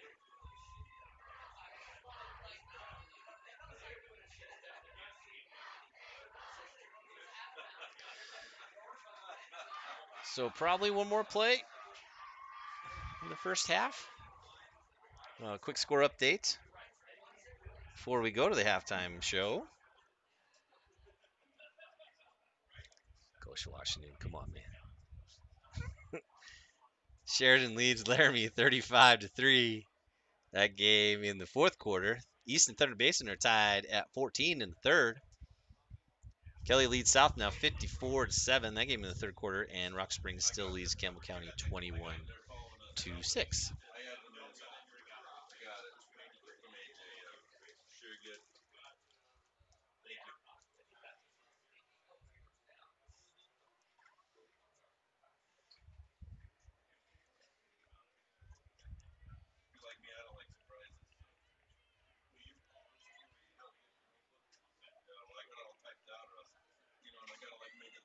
All right, so now Central's going to come back with an empty set. So 3 receivers to the near side here, 2 receivers to the far side. Brady Storbo and Johnson off to the right with Lovatos now as they're going. And he's going to go deep. Cummins moves up. He's got it over the top. Johnson's there, and it is dropped. Great play by Nolan Valdez to end the half. Johnson had a step. Valdez came through and made a great play. That's about as clean as that could get. Cummins was close to going over the line of scrimmage. So the Mustang defense holds. So the 2 touchdowns in the first quarter are the only scoring we have in the opening game of the 2020 season. Cheyenne Central leads the Mustangs of Natrona County 14-0 as we enter halftime.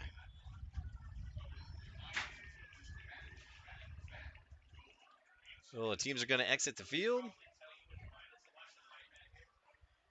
Coaches will game plan their way up. We'll try to get some stats for you here. We'll write a few of those down.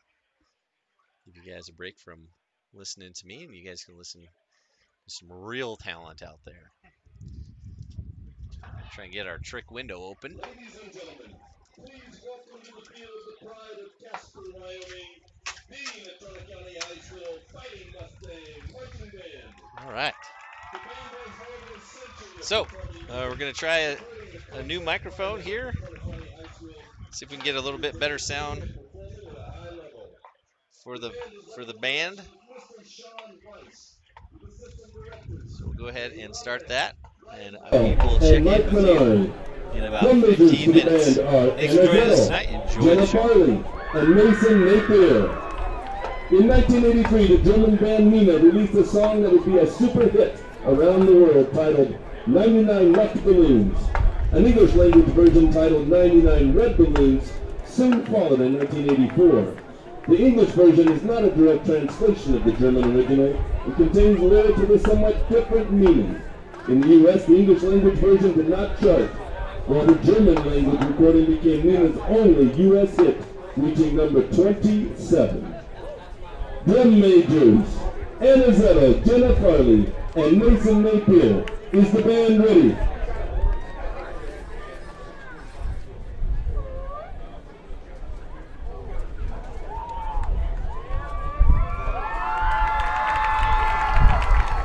Ladies and gentlemen, here to perform 99 red balloons or 99 left balloons, please welcome the NCHS Fighting Mustang Marching Band.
We got snares, cymbals, quads, and bass. It's time for you to get a little taste of the only drum line.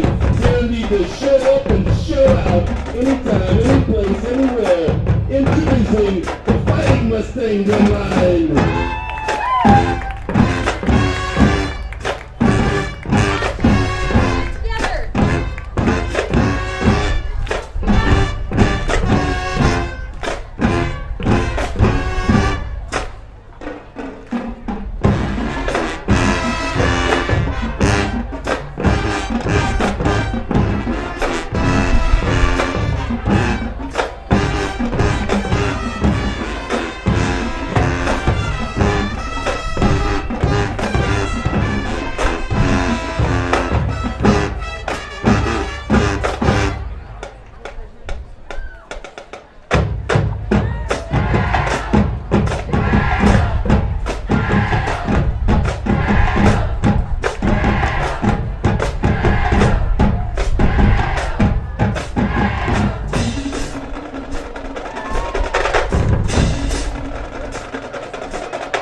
Please stand and join the MTHS Fighting Mustang Marching Band as they perform the school song. We hope you have enjoyed this halftime performance and thank you for supporting music and the arts in the Natrona County Schools.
Please welcome to the field the Natrona County High School dance team, better known as NCDT.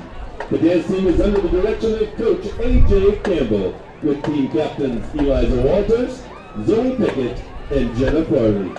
The dance team is performing to Rain on Me by Lady Gaga.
Thank you, Michael.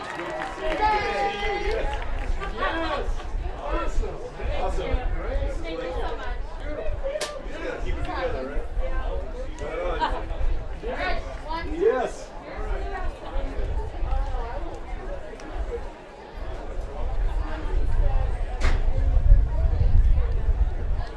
Are you speaking? Oh, tear it up.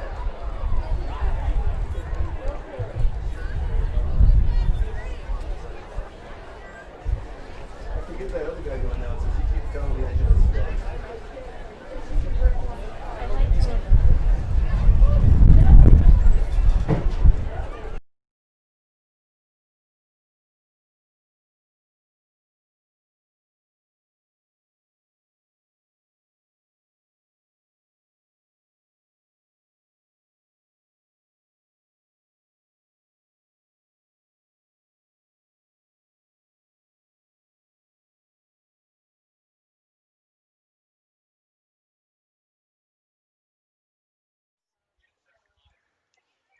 All right, welcome back to Cheney Alumni Field.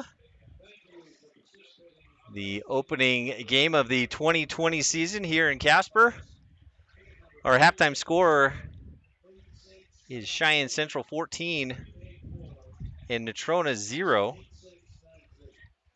We will try to get a couple stats for you if we can. Otherwise, I'll try and snag some near the end of the game, just see if we can get you updated. Those are not as easy to come by as you think. The new stat crew over there is doing a great job. So, again, we're excited to have everybody back. I think we can do a little housekeeping here. Move that away. Again, nice to see everybody in the comments.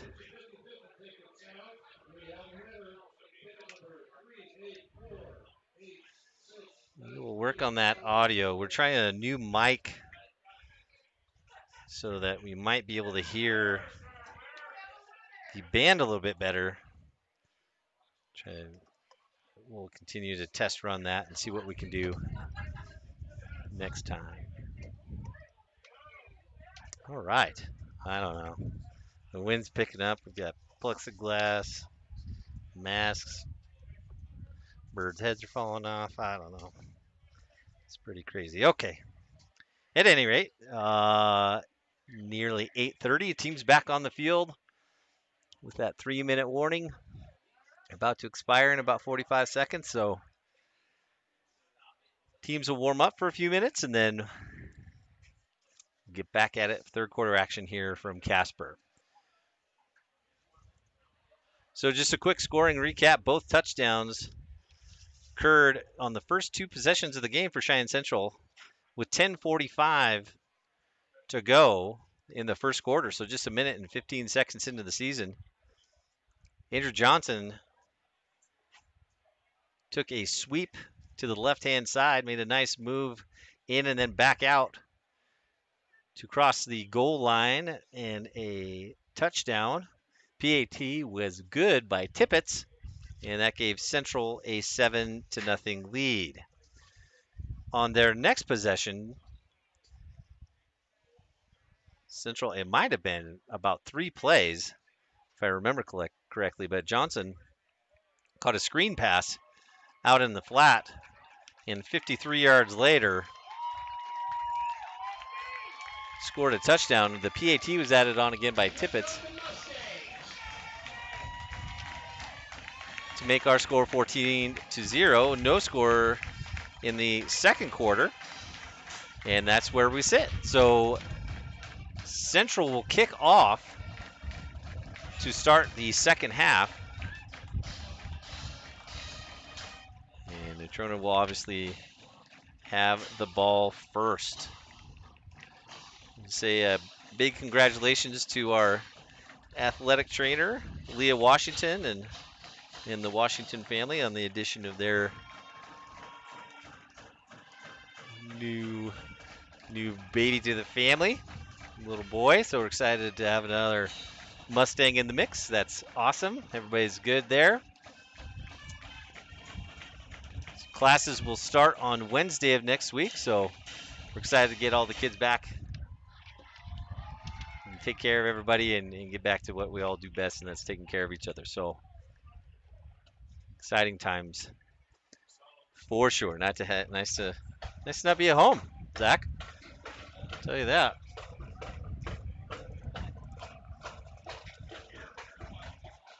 So Mustang Marching Band giving us a little theme music here as we go into the third quarter. I'll update scores from 4A just real quick before we get started. A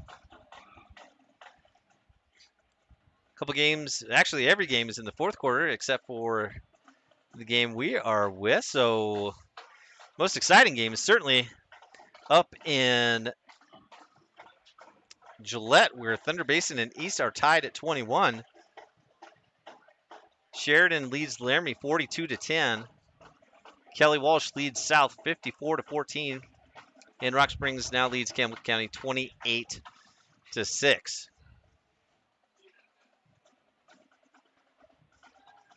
So, as most people expected, the two closest games are between Natrona and Central and East and Thunder Basin.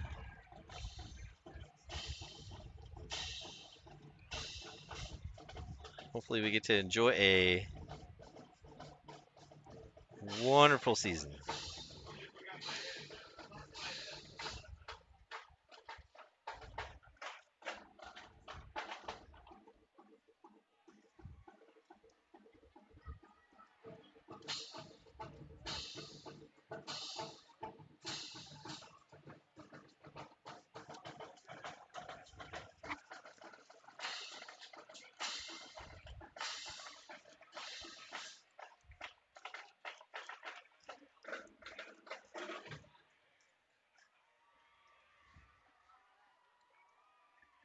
All right, we'll get your kickoff teams lined up in just a moment.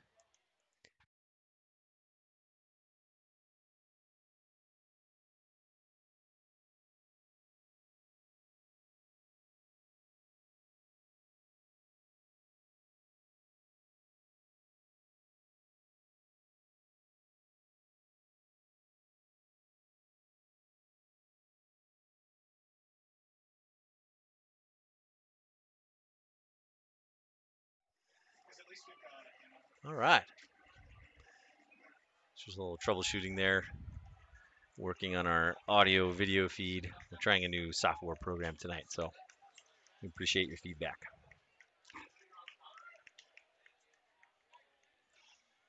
Well, in a game that, to be honest, looked like it could have got a little out of hand early after the first two possessions, the Natrona defense has settled right in, and Natrona's offense certainly has started moving the ball. They just haven't been able to put points on the board.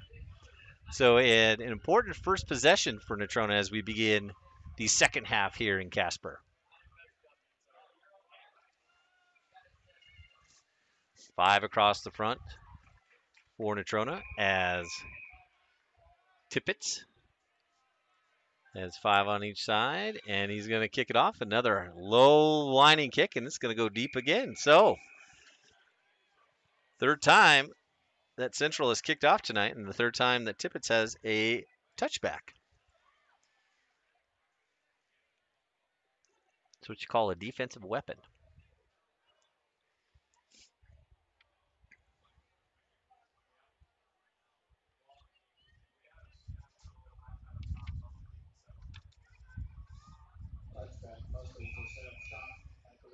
All right.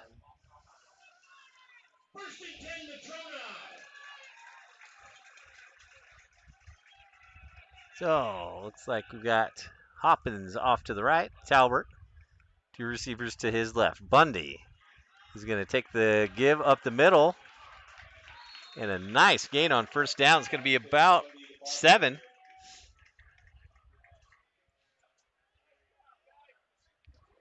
The old inside zone play. Got to have a good, strong running back to be able to do that.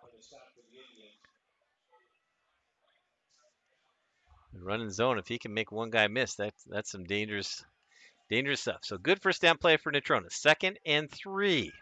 Ball on the 27. Bundy again up the middle. Takes on Lovatos.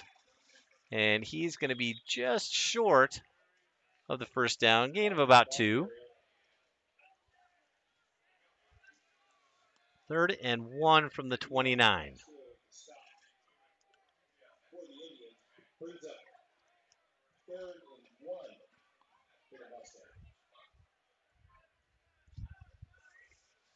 Douglas and Cox split left here to the near side. Kelly split to the right. Talbert underneath center. He's going to bounce off the pile after the quarterback keeper. Little Josh Allen play for Talbert. Gets the first down. Oh, boy, they might have been able to call that for a false start, to be fair.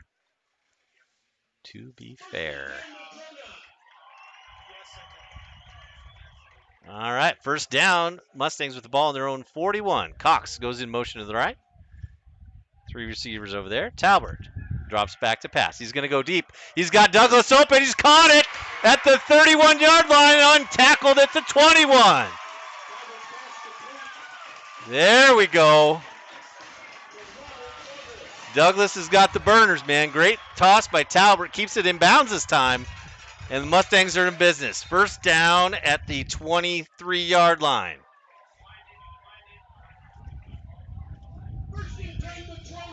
Clock runs 10 to go, 3rd quarter. Talbert. 2 receivers each side. Fakes the give to Bundy. He's going to keep it off the left-hand side. Turf Monster gets him. He still is going to end up with about a 5-yard gain inside the 20.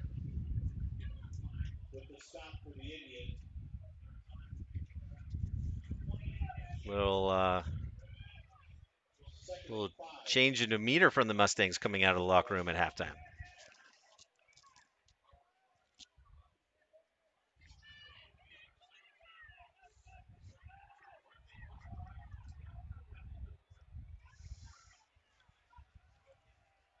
Talbert now, 2 receivers split wide each side. Looks like pressure off the left-hand side. Oh, Cox is wide open. Touchdown, Mustangs. Great throw over the top by Talbert. And just like that, the score is 14-6.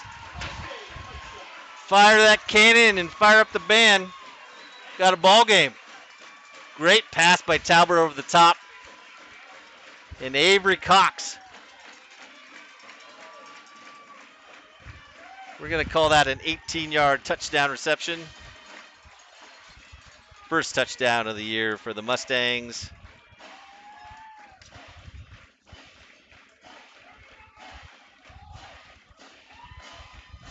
Hoppins now.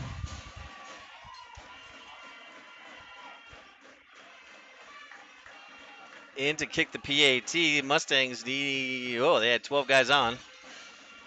Oh, bust through the line, but not quick enough. Hoppins with the PAT. And there we go.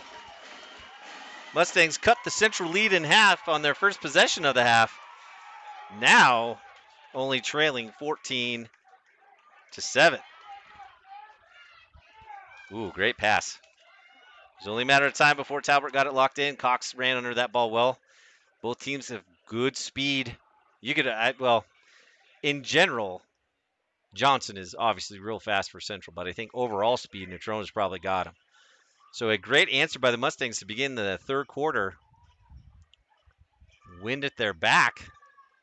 Maybe they can pin Central deep here.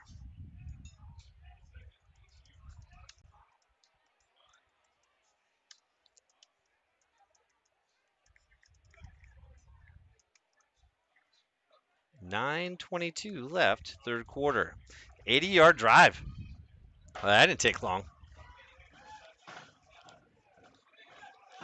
Get the hit train going here. All right. Hoppins will tee it up from his own 40. It looks like, boy, those side numbers are tough to see. I can tell Jaden Cummings is back for Central. I'm guessing Lovatos is back as well. All right, Hoppins with a booming kick that will go all the way into the end zone. No return for the Indians. And it wasn't Lovatos, it was Tippett. Tegan Tippett's back for Central. All right, so the Mustang offense did its job to begin the second half. See if the Natrona defense can pick up where they left off in that second quarter, forcing 3 turnovers by Central. Valdez and Kelly still working at the corner. Wilcox, the strong safety. Cox, the free safety. Rabe and Hawkins at backer. No room for Lobatos as he tries to go up the middle. Trying to get that third linebacker number there. It's like Zach Sutherland, number 26. He is a 5'10 and 186-pound senior. So gain of 2 by Lobatos. Toss outside to Lobatos. He's got the edge and more. He's out to the 40, 45, and tackled at the 47 by Wilcox. So after a short gain on first down, the Indians pick up 24 on second down and a first down to boot. Shout out to the Philly golfers. 4 of the Phillies placed in the top 10 today as they took first place as the team. All right. Oh, up the middle and nothing doing. DeAnthony Smith stuck that one. Lovatos had nowhere to go. Boy, if Natrona can eliminate the big play from Central, they're doing just fine.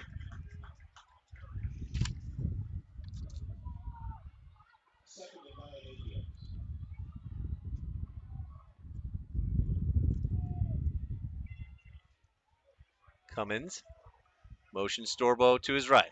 Oh, screen to Storbo, that's not fun. But he's going to be tackled for no gain. Great play by Wilcox and Valdez to just sniff that out. They double team Storbo. Second play, no yardage. Brings up 3rd and long, 9.5 for the Indians on their own, we'll say their own 48.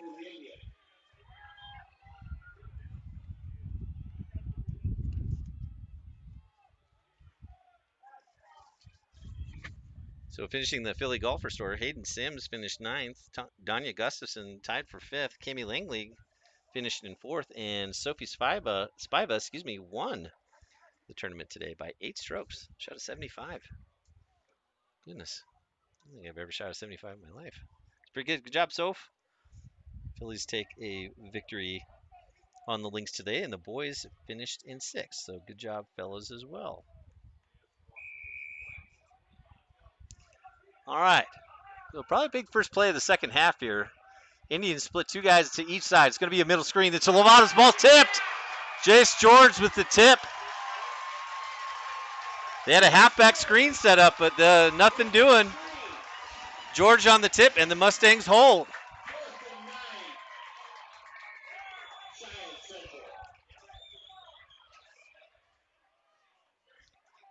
So Luke Spencer and Caden Wilcox back deep to return the punt.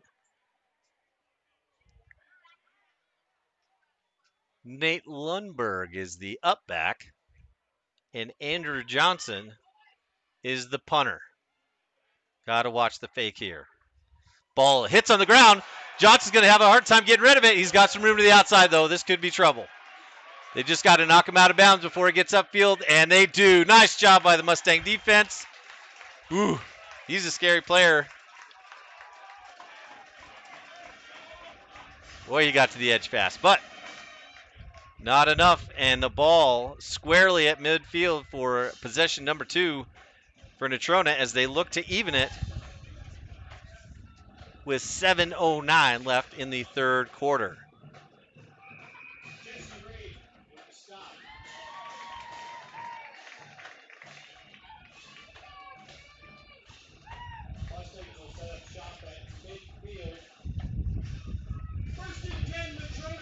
All right. So Douglas will be split off to the right. 3 receivers down here to the left. Kelly, Allison, and Hoppins at the tight end. Braxton, Bundy, offset to the right. Talbert's going to keep the ball. More of a midline option play for the Mustangs. That's a new look. I think once they get that one figured out, it's going to be a healthy new addition to the playbook. So no gain on first down. 2nd and 10. Natrona County at the 50-yard line. Talbert in the gun. Bundy to the right. Harrison drops back. Pump fakes. He's going to go over the top. He's got a man. Just overthrows Kobe Kelly. Kelly had a step. Now that has to be a perfectly placed ball with that safety over the top. But it was there. Just a little bit overthrown.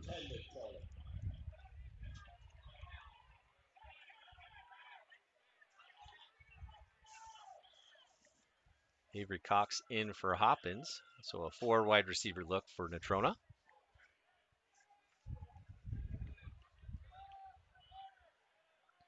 Two to each side. Bundy split to the wide side of the field. 3rd and 10. Talbert drops. Pressure up the middle from Central. Talbert's got a man. He's going over the top to Douglas, and it is dropped. But we will see. There's a flag on the play. I'm not sure who it's going to be on. It might be offensive PI, to be honest. No, they're going to spot the ball at the 20. Oh, they're going to call it on Johnson. Oh, boy. Now, something must have happened before the ball got there because it looked like Johnson had inside position on the ball. Maybe he tugged on him, but well, that's break number 2 for the Mustangs in terms of the penalty department. It has been a very clean game up to this point. I think we've only had 2 penalties that have actually counted for yardage. I think there was one that was declined as well. So 3rd and 10, the incompletion, but penalty gives the Mustangs 1st and 10 now on the Central 35. Talbert motions Allison. Allison's in the slot. Talbert gives it to Braxton Bundy. Hits off that left side, but not much happening.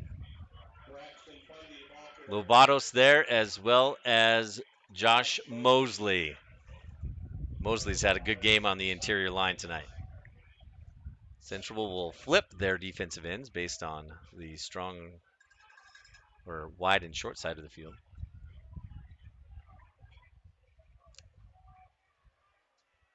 In Central in that 43 look. Got 2 safeties over the top. They kind of man it up a little bit. Talbert. Ooh, pressure up the middle. He's going to have to run with it. He comes back and throws, and he's got a man. That's Million Allison. Whoa. What a throw by Talbert. I don't know how he got that pass off. Well, it doesn't matter. He did. Great catch by Allison. Moving to the left side of the field. That will be a gain of 27 on the play. 1st and 10, Natrona. Ball on the Central 12. Wind really starting to pick up now out of the east. Allison motions to the right. Bundy, right side. Talbert gives it off. Hole up the middle. Bundy dragging tacklers down to the 3-yard line. Might be enough for a first, depending on the spot. Looks like it's going to be a little short.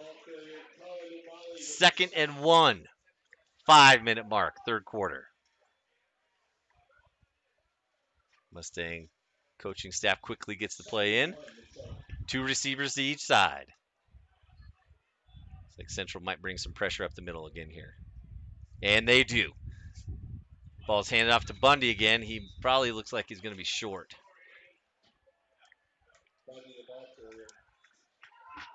Kostalecki on the tackle. See, you got it that time, Zach. Kostalecki. I got it. Yeah. It's called reading, bud. That's why you got to stay in school. Be able to read that kind of stuff. All right. 3rd and short. Natrona. Ooh, high snap. Give to Bundy, though. He's easily going to have the first down, and he's down near the goal line. Going to be short, about on the half-yard line. Disaster avoided. That was a high snap. Whew. It almost went over Talbert's head. Mustangs knocking on the door now.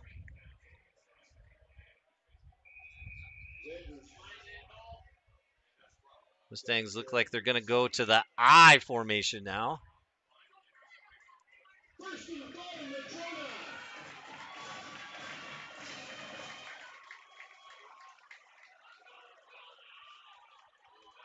Talbert waits for Kelly to get set. Underneath. It's going to be a quarterback keeper. No signal from the officials yet. Not sure what they're waiting for. Talbert, yeah, fell into the end zone. That was bizarre. You had to have a Zoom call to get that one. But Talbert punches it in from about a half-yard out.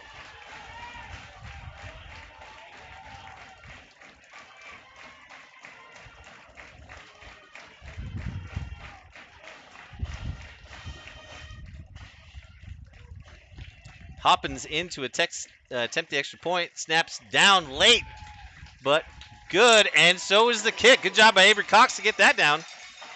And we are tied with 3:37 to go.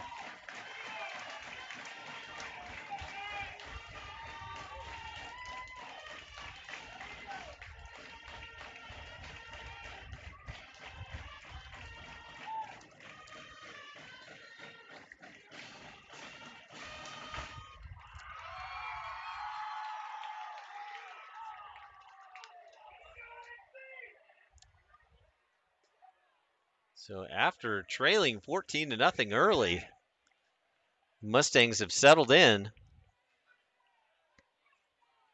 And now find themselves tied with the Indians from Cheyenne Central. Great game here in Casper to start the 2020 season.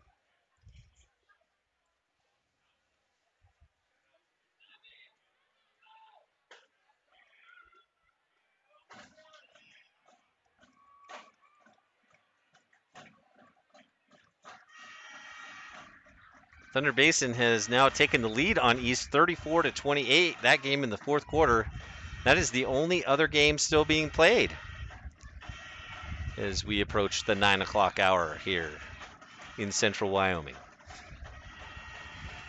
Hoppins, fresh off the good PAT attempt, tees it up, waits for the official, and he gives the whistle.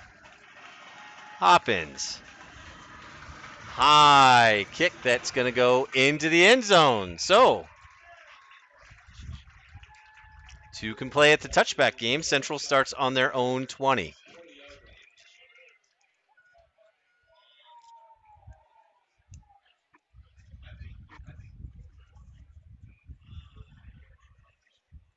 So after early fireworks from the Indians, they've had a couple big plays still, but haven't been able to get into the end zone.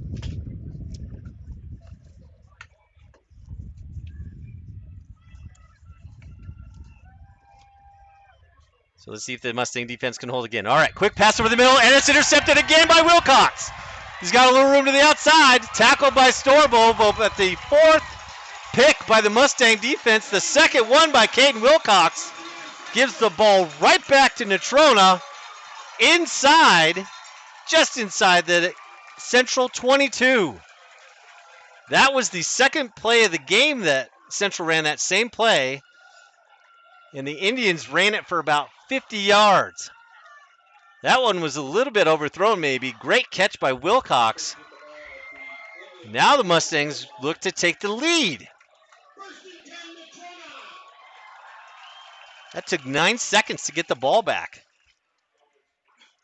All right, transition offense. That's what you like to do. 3 receivers to the left. Bundy off to the right. High snap again. Talbert's going to keep it. He's got a little room. Breaks a tackle. Not a second one. Lobatos looks like he's in on the play. Talbert with a gain of about 3. The snaps are high. They're really quick. But if they can get those snaps down, it is going to help the Mustang offense a great deal. All right, 2nd down and 7. Ball inside the 20-yard line. Pressure off the outside by the Indians. And that's where it came from to hit Bundy. The outside blitz by Eli Castillo results in about a 3-yard loss for NC, bringing up 3rd and 9.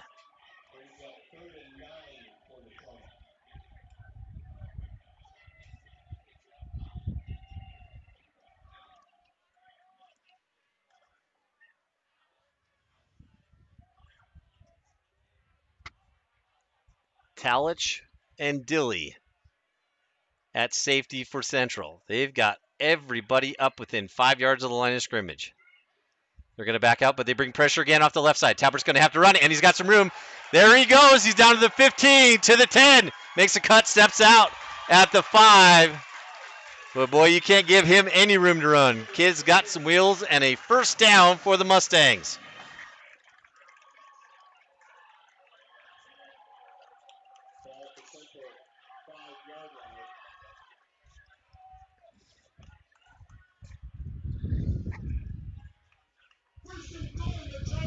On that right hash, Bundy offset to the right. 3 receivers left, 2 of them bunched near the line of scrimmage. Student body right, Talbert cuts it up inside, and he's going to score! 2nd touchdown in under a minute for Talbert with 2 minutes to go in the 3rd quarter. Natrona takes the lead.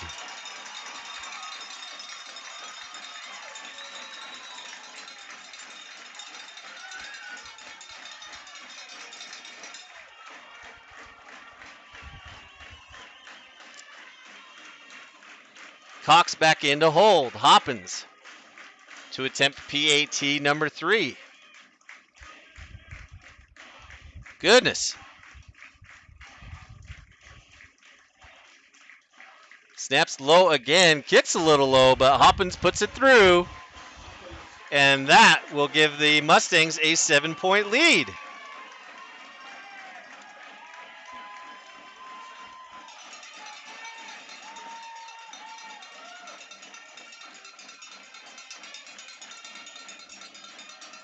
It was unusual circumstances for the Mustangs last time they played Central.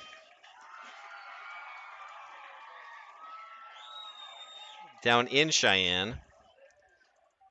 And they just felt that they were a little outmatched for that game and might have had a tough time getting off the bus on that day. But they have certainly shown up here in the second half of tonight's game. And now, after trailing 14-0, lead 21-14.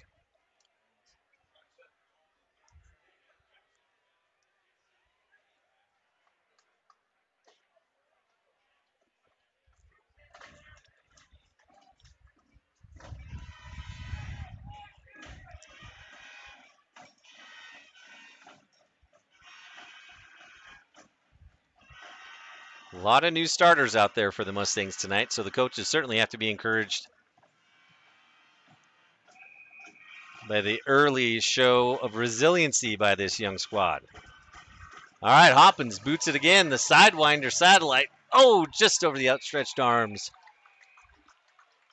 of Tegan Tippett. And Central will try to right the ship here, starting their drive on their own 20-yard line for the third possession in a row.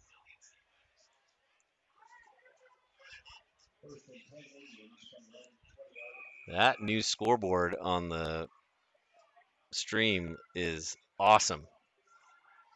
Mr. Madzi and Zach put that thing together. It looks really good. All right, Central now. 2 receivers each side. They're going to give it to Labados. And about a 5-yard gain off the left side.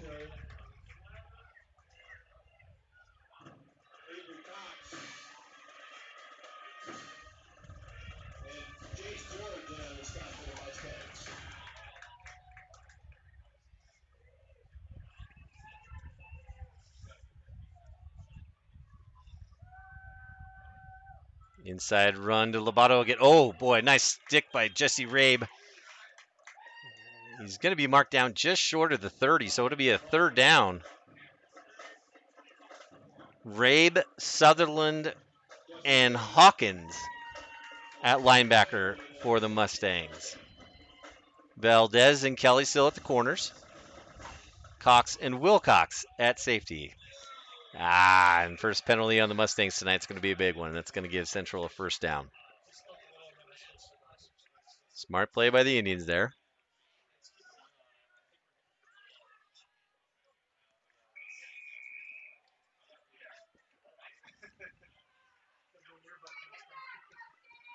So 1st and 10 on the 35. Under a minute to go, third quarter. All right, quick pass out to Johnson. No Valdez out there to make the play. Johnson steps around him and continues to drive upfield. Ball at the 42. So about a gain of 7.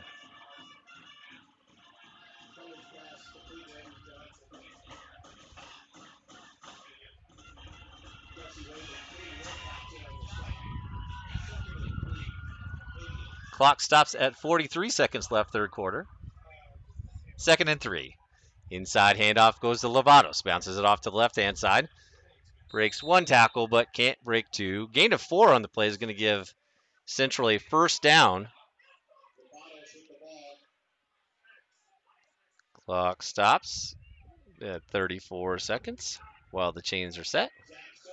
And now it starts again. So Cummins with Lovatos straight behind him. Storbo to his right, Storbo to his left. Low snap. Quick screen. That one's going to number 7. That is Nate Talich. He's going to pick up a first down, puts it on the Mustang 40. And just like that, Central might get one more playoff here to end the third quarter. Cummins, 3 receivers to his right. Inside handoff to Lobatos. Lobatos tries to bounce it, but there's nowhere to go. Good play by Jace George to shut down the corner. All right. 4th quarter. Great third quarter for the Mustangs. Gives them the lead, 21-14. Heading into the final frame, but Central is driving. Ball just inside the Mustang 39.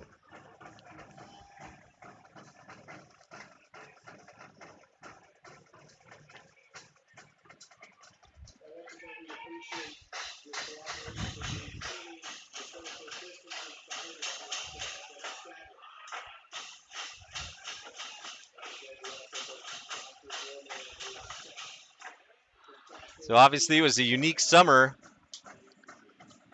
for everybody. I know the coaching staff for all the athletes here at Natrona worked really hard to get their kids opportunities to get in the weight room and try to stay in shape, be ready for their fall sports. Football staff got workouts to the boys and said, get after it. And many coaches have said how impressed they were with the individual efforts of their players to come in. A lot of them maybe in the best shape they've ever seen. So kudos to the young men and worked hard with that. Philly athletes met every Tuesday and Thursday to have Team Philly working out. Over 100 girls out here on the football field, helping each other get better. Exciting to be back playing sports and be back together again this fall. Thanks for all 269 of you joining us tonight. We appreciate you being here with us on NCTV. During the school year, this broadcast is run by students. Put in a lot of time and effort to get this thing ready, and a really high quality product for you. So we thank them for all of their time and effort. Tonight we got Zach Nagy back on the board, the veteran. Camera guys up top bringing you the action. All right, fourth quarter, here we go. It's going to be a sweep off that right-hand side. Second play in a row going to go to Talich. He's going to get about 8.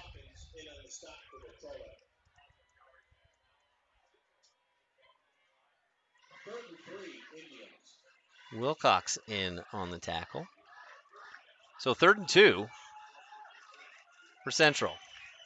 Cummins snaps the ball. It's underneath him. Lubanos is going to cover it, but it is all the way back at the Central 48. Clear miscommunication on the snap. Wow. A 21-yard loss?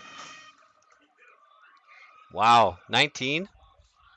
Regardless, the ball's on the Central side of the 50. Oof. Now, as we saw last time, Johnson is a threat all the time. So, snap went over his head last time, or either that or it was short. I can't remember.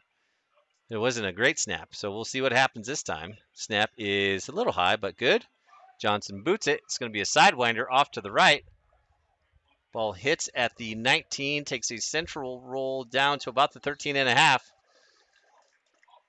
That's where the Mustangs take over, looking to extend on their 7-point lead. 10:26 remaining in the ball game. So Sheridan beat Laramie tonight, the final 42-10.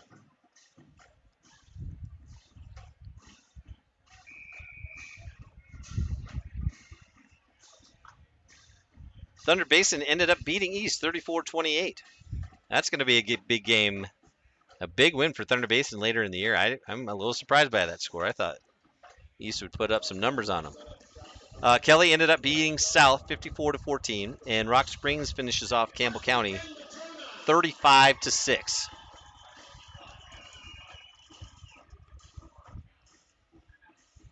Timeout, Natrona.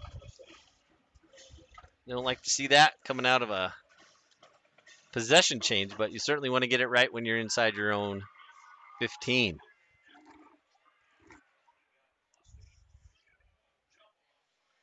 Three A scores. Powell defeats Riverton 37-7. Still no score from Lander and Pinedale. Wheatland is leading Rollins 22-0. That game in a delay. Star Valley and Summit Academy of Utah are tied at 14 in the third. Jackson leads Teton, Idaho 28-12. That game in the third. And Ben Lomond, Utah leads Evanston 9-0. Final score, the Upton Sundance Patriots defeat lead Deadwood. That game 44-6. No score in Lyman or Newcastle. Torrington now leads Gering, Nebraska 16-6. That game in the fourth. Glenrock defeated the Natrona Softs 56-12 earlier today in Casper. Thanks again to Wild Preps for the scores. Patrick, I'm going to give you a shout out in California there, buddy. So if you want to post a link in the in the comments to the little contest you ran this summer. We'll get that done. All right, looks like it was supposed to be a handoff to the motion back, but Talbert's going to keep it. He'll pick up a couple. That snap was awfully close to when that receiver was coming across the formation. Oh, you're coaching and you see that. You get a little lump in your throat there. All right, 2 receivers each side. Talbert, 2nd and 6, gain of 4 on first down. Bundy offset to his right. Play action fake. Talbert rolls to his right, coming back across the middle. Ooh, that's scary. Oh, man. Douglas had a step, and Johnson was trailing him, but it was Talich that might have been able to make the play there if he had been able to get his head around. But he didn't, so Natrona keeps possession. It's going to be 3rd and 6, ball about on the 18-yard line, looks like. 9:51 left in the game. 4th quarter, I should say. Talbert. Snap. Play action pass. Rolls to his right. Comes back to his left. And it is dropped. Should have been picked off by Lovatos. Now that was what you call a throwback screen. Certainly something you see from the press box that might have been set up earlier, but great play by Lovatos to come up with the deflection. That, well, and a good play by Bundy to break that up. That could have been a big play either way. So Avery Cox back to make his 2nd punt tonight. Difficult to see the number of the return man for Central. Good snap. Cox with the punt. Nice high punt. It's going to hit about the 49-yard line. That's okay. You got to play the ball, though. 14 picks it up. Now, here's a great rule understanding. Now, that ball should not be spotted at the 40. It was touched by the Natrona player at the 49. Now, when the punting team touches the ball, no matter what happens on the play, the receiving team can fumble it. It doesn't matter what happens on the play. The ball will return to where it was touched first by the punting team. That is a poor call. Or not a poor call, a missed call. Because there should be no penalty.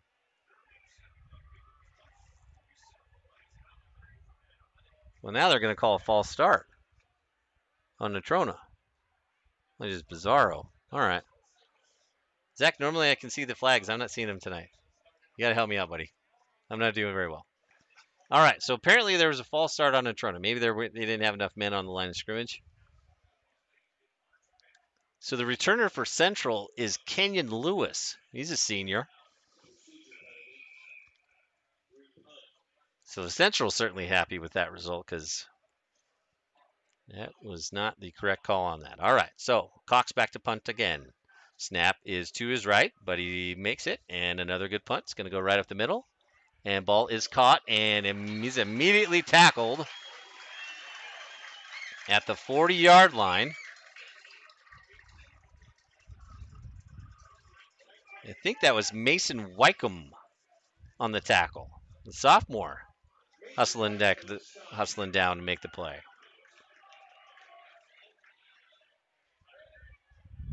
All right, so Central now looking to tie the game up. 9:15 to go here, 4th quarter.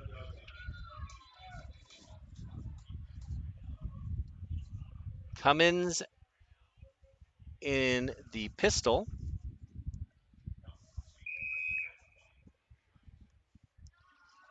Brock Storbo split to his left. Brady to the right. All right, Lovato up the middle. Big hole. Makes a cut. Might see a face mask penalty. Yep, there it is. Cox with the tackle.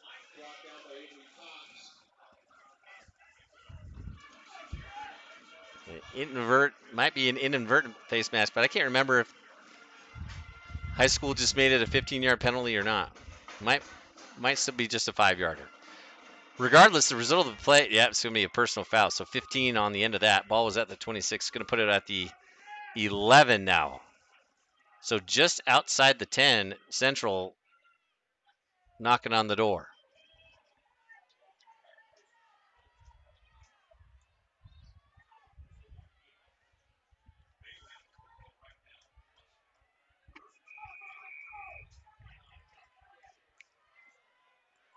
That looked like what you call a fold play, just a really quick exchange. Yeah, there it is again. Same play to the other side. Lobatos runs it for a gain of about 9. Quick substitution for the Mustangs. Sides back in there. 2nd and 1.5. Cummins gives it up the middle. Lobatos is going to be stuffed. Probably enough for a first.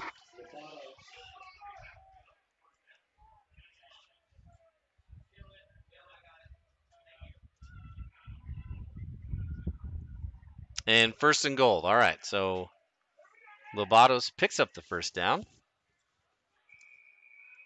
2 receivers to each side for the Indians. Cummins.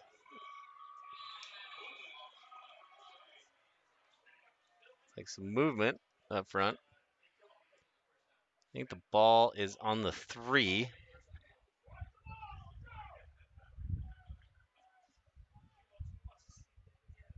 You just got to check and make sure they weren't drawn offside. Encroachment on the Mustangs. All right, so it's half the distance to the goal. Ball on the 1.5 now. Still 1st down.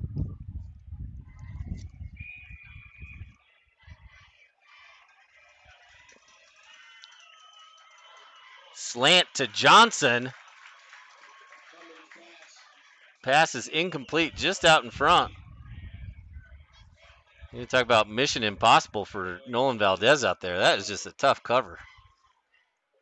Johnson had a step there, but good recovery by Valdez. Forces a 2nd down. Storbo just to the left. He's going to roll right. Good coverage there. Yeah, that's just a good play. Touchdown Central. That is really tough. That put the outside backer in a terrible position. Bo Hawkins did everything he could.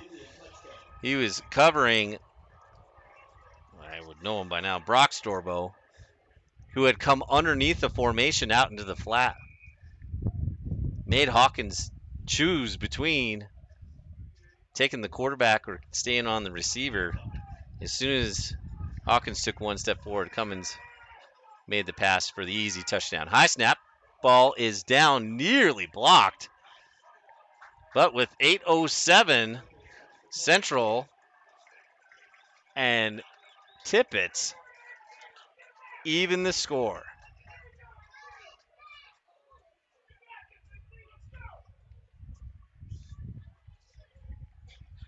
All right, so that was Brock Storbo.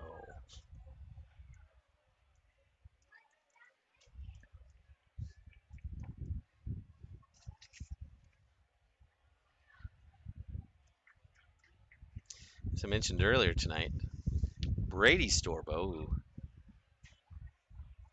lines up quite a bit at that slot and tight end, is, I believe he's a University of Wyoming prospect. So he's a big dude, and he can move a little bit. We saw that in the first half. All right, so Storbo with the 1-yard reception.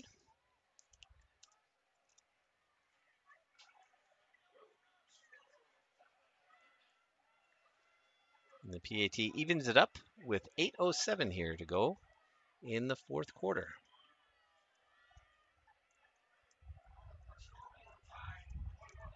Great game to begin the season. Central and Natrona tied up 21 apiece. Tippett's with the big boot again. Halfway into the end zone, Natrona starts at their own 20 yet again.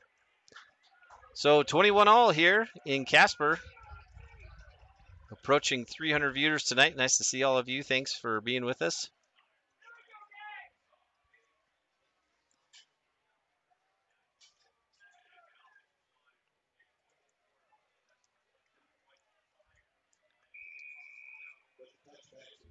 And great point in the comments there. That's just people who are tuned in that we can tell that are watching the feed. We hope there are many more. So we know that everybody wants to see these, and we're going to do the best we can to bring you all the action that we can. All right, Mustangs, the ball in their own 20. Sweep is going to go to Cox, but the ball ends up on the ground. Heads up play by Nelson, the center, to get all the way back and recover that ball. Boy, the timing's just off on that sweep tonight. And it almost cost the Mustangs dearly there. So loss of 8 on the play puts the ball on the Natrona 12. Second and 18. Field position is big. Bundy to the right of Talbert, as is Kelly. Pressure off the right-hand side. Talbert steps up. He's got pressure from the backside. Might have the ball out again as Talbert takes a big hit from the backside. Umali comes from his defensive end position. And Talbert chases Talbert down. Loss of 2 on the play brings up 3rd and 20. Robert Douglas split out to the left.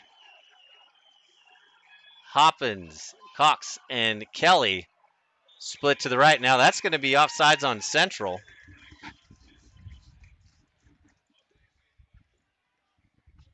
I don't think anybody wearing a black uniform moved to draw someone offsides. It looks like the officials, we're calling encroachment. So Mustangs get a free 5, but that doesn't hurt.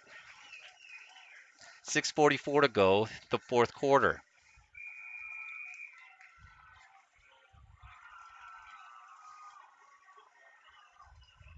Same formation. Bundy to the left of Talbert. Looks like Central moves again. It's going to be student body left. Talbert's got a little room to run. Lobatos makes him cut outside. Boy, Harrison got about 17 on that. So at worst, it gives you a lot more room to punt the ball with. Boy, great run there to the weak side. So 6:08 and counting. Cox back to punt. Kenyon Lewis back to receive.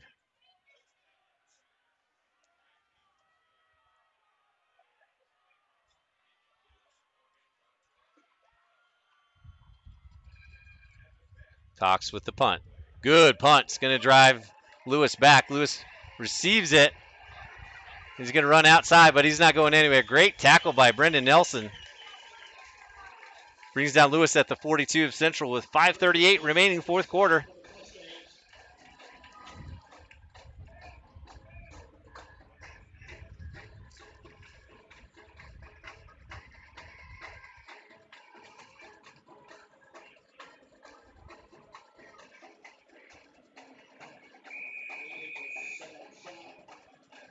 All right, so linebackers for the Mustangs. Hawkins, Rabe, and Sutherland.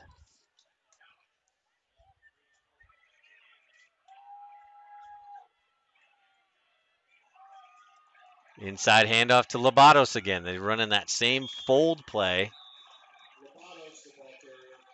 It's just such a quick hitter. And if you watch the interior linemen for Central, it's just what you basically call a drop step. And boy, are they hitting it fast. Storbo to either side of Cummins. They line it up quick, and now they're going to get their new play.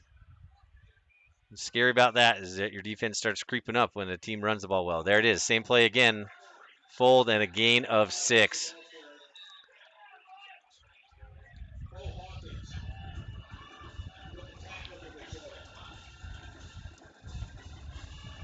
So with a 4-man defensive front like the Mustangs run, that is really tough to defend. They're going to have to figure out a different way to slow that down. And the real trick is they will fake it to Lobatos and hit that tight end over the middle because they've already done that. All right, here we go. Ball up the middle again to Lobatos. He bounces it to the right, bounces it back to his left. Gonna try to move the pile for a little bit. Ball's gonna be spotted. I'm gonna give him an extra yard and a half there.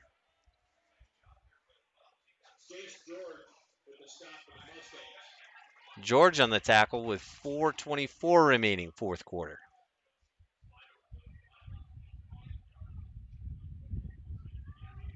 Now Central's going to slow it down a bit. Ball on the Mustang, just inside the 44. 2nd and 7. 2 receivers to each side of Cummins. Pass. Cummins drops. He's going deep down the right-hand side. He's got a man. It is caught. Andrew Johnson catches that ball after a dive at the 7-yard line. You knew it was coming. And that's the danger of having a really great run game, or an effective one anyway, when you need it. So Cummins has had a little bit trouble throwing the ball in the second half, but that one was on the money. Great catch by the All-Stater Johnson. Gives Central the ball. 1st and goal on the 7. Inside handoff to Lobatos. Oh, he is just short of the goal line. He tried to stretch and get it, but he was tackled right about the 1. 2nd down and goal, Central.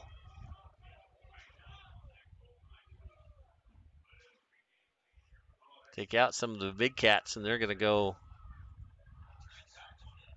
Looks like they're going with a speed group here. 3:11, 3:10 in the fourth quarter. Cummins underneath center. 3 running backs now. The old T. Going to go right up the middle. I can't tell who it is, but he's not going in the end zone. Good tackle. I believe that was, well, I didn't even have 29 on the roster. That might have been Lovato again.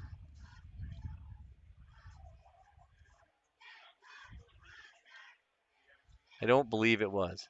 All right. Regardless, it's right about the 1-yard line. So, is that right? It should be 2nd down. Leave it 2nd down. 2:20 remaining. Mustangs up on the line of scrimmage. And looks like Central's going to call a timeout. Now we've got something goofy going on here. The down marker on the far side says 3rd down. But I think it's 2nd. Not my job, Zach. Not my job. No. But it does make a big difference in your play call.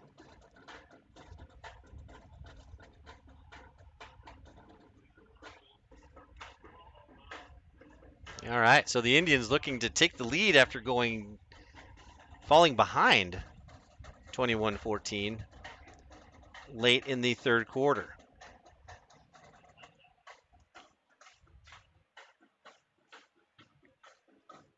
Special thanks to the Natrona County Booster Club, who opened both concession stands tonight.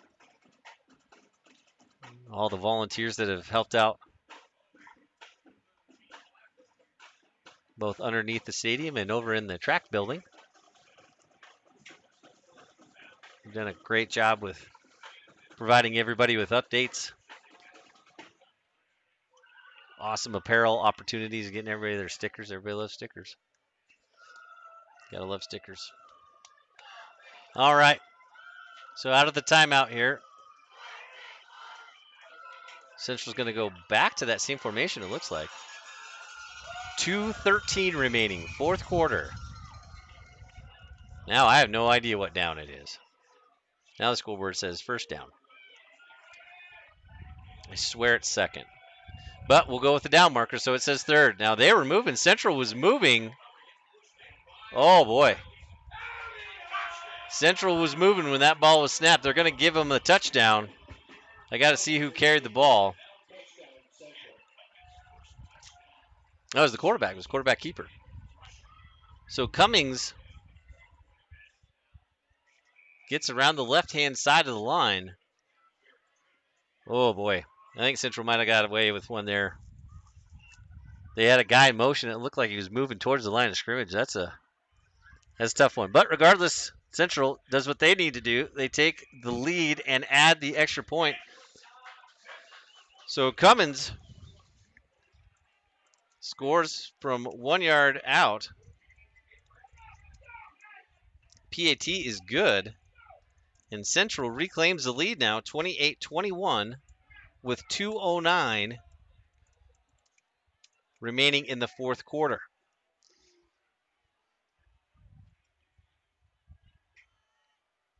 And the real kicker is that Central's got a good kicker.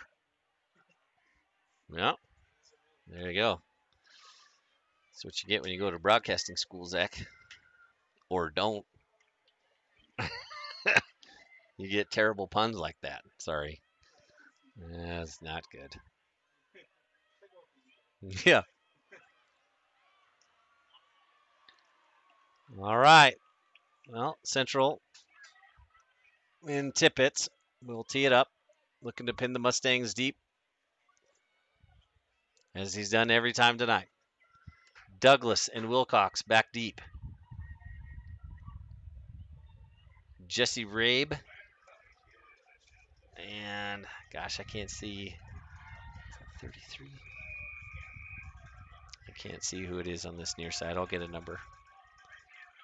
All right. And the kick is up and actually short, but Wilcox can't recover it, and it goes out at the 2-yard line. Oh, boy. That one's tough. Now, that was a low satellite ball. That would have been better to go into the end zone. So now Natrona is going to have to go almost the entire length of the field to tie it up. Nice thing is we've seen these boys do it before. So 2:05 to go. Fourth quarter. Ball on the 2. Now, when Natrona's had it near the end zone, Central is blitzed. I would not be surprised to see Central bring more pressure here. Talbert, 3 guys to his left. Yep, here comes pressure off the outside. Talbert throws it, picked off, touchdown Central.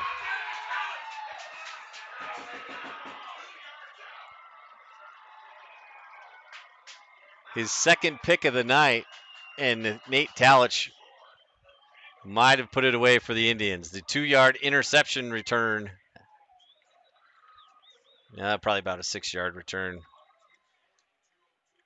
The most important part is that it puts the Indians up by 14 with 2:02 to go.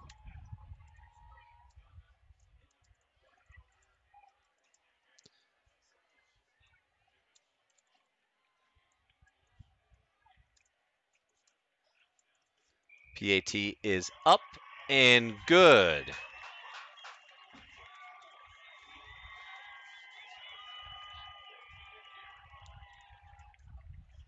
So in 3 plays, Central scores 2 times to break open the tie. And now they lead 35-21. Again, with 2:02 remaining here in the fourth quarter.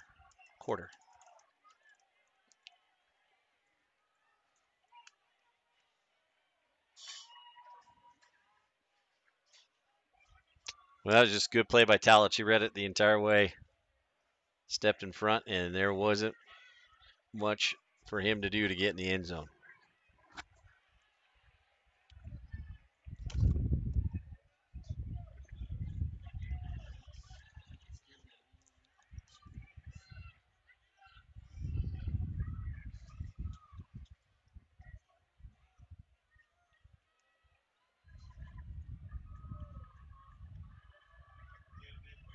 Well, I think it's safe to say that Central is going to be pretty good this year.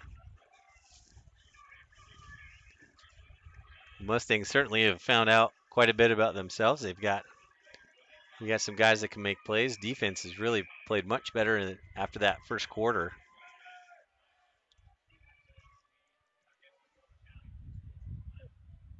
Wilcox comes up, bobbles it. He's going to try to make a play here, and he breaks one tackle. Gets out to the 27. So a minute 57 left. Mustangs got to try to score quickly. They have 2 timeouts remaining in the second half.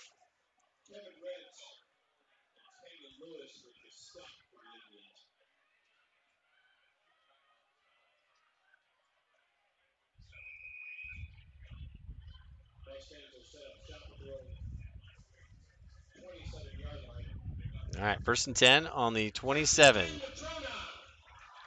Central flipping their D linemen as they have. They'll back those safeties off now. Pressure up the middle. Looks like a screen pass. Everybody was there for a block except no one picked up Lobatos. Lobatos sniffed that one up pretty quick. Bundy hit in the back before he can make the catch. Incomplete.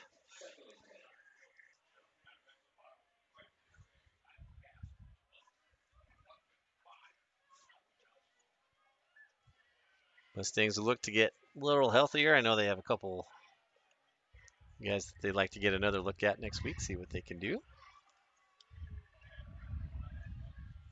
2 receivers each side for the senior. Pressure off the left side. Bundy picks it up. Talbert's got room to run. Now he finds Allison. Allison's got it at the 40, the 50. Dives across to the 47. That stops the clock with 1:47. If they quickly get up to the line, they run another play. Douglas and Allison split left. Kelly and Cox offset to the right. Clock rolls, 1:40 to go. Talbert. Snap is good. Great pro by everybody up there. Going over to the top. Kelly, nearly made the one-handed catch. That's something to be picking on Johnson, but Kelly had a step on him. That would have been a heck of a catch. Clock stops, 1:30 to go. Great pass pro up front by the big fellas.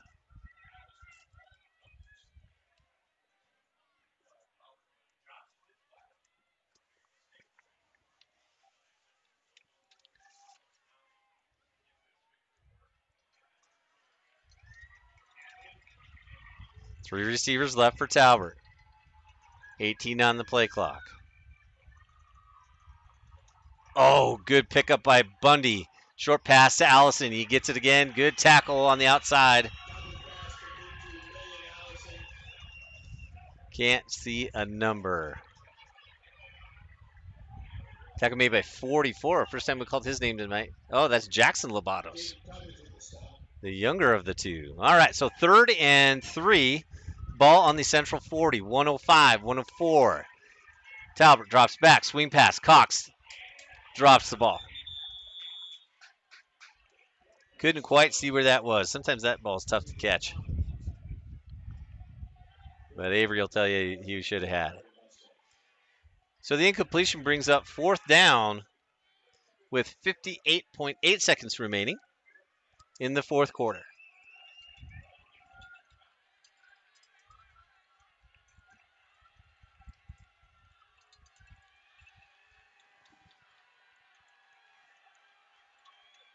The Indians are going to drop 7 here. Talbert drops back. Nope, they bring a little pressure off the right side. Delayed blitz. Ball is tipped away by Johnson.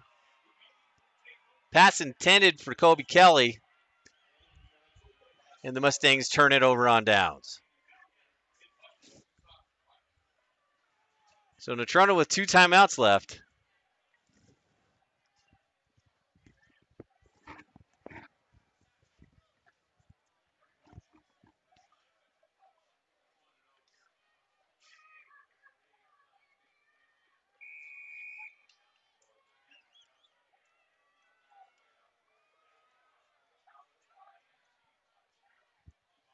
So after scoring 3 touchdowns in the 3rd quarter to take the lead, Central answers with 3 of their own. Cummins kneels on the ball with under 50 seconds to go now. They'll probably have to kneel on it one more time, and that will be the ball game.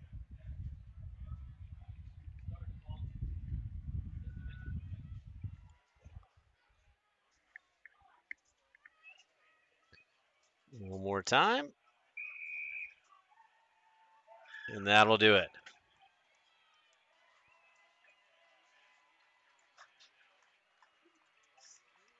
So now I believe the post-game rituals will be a little bit different. But as the clock winds down, 10 seconds to go.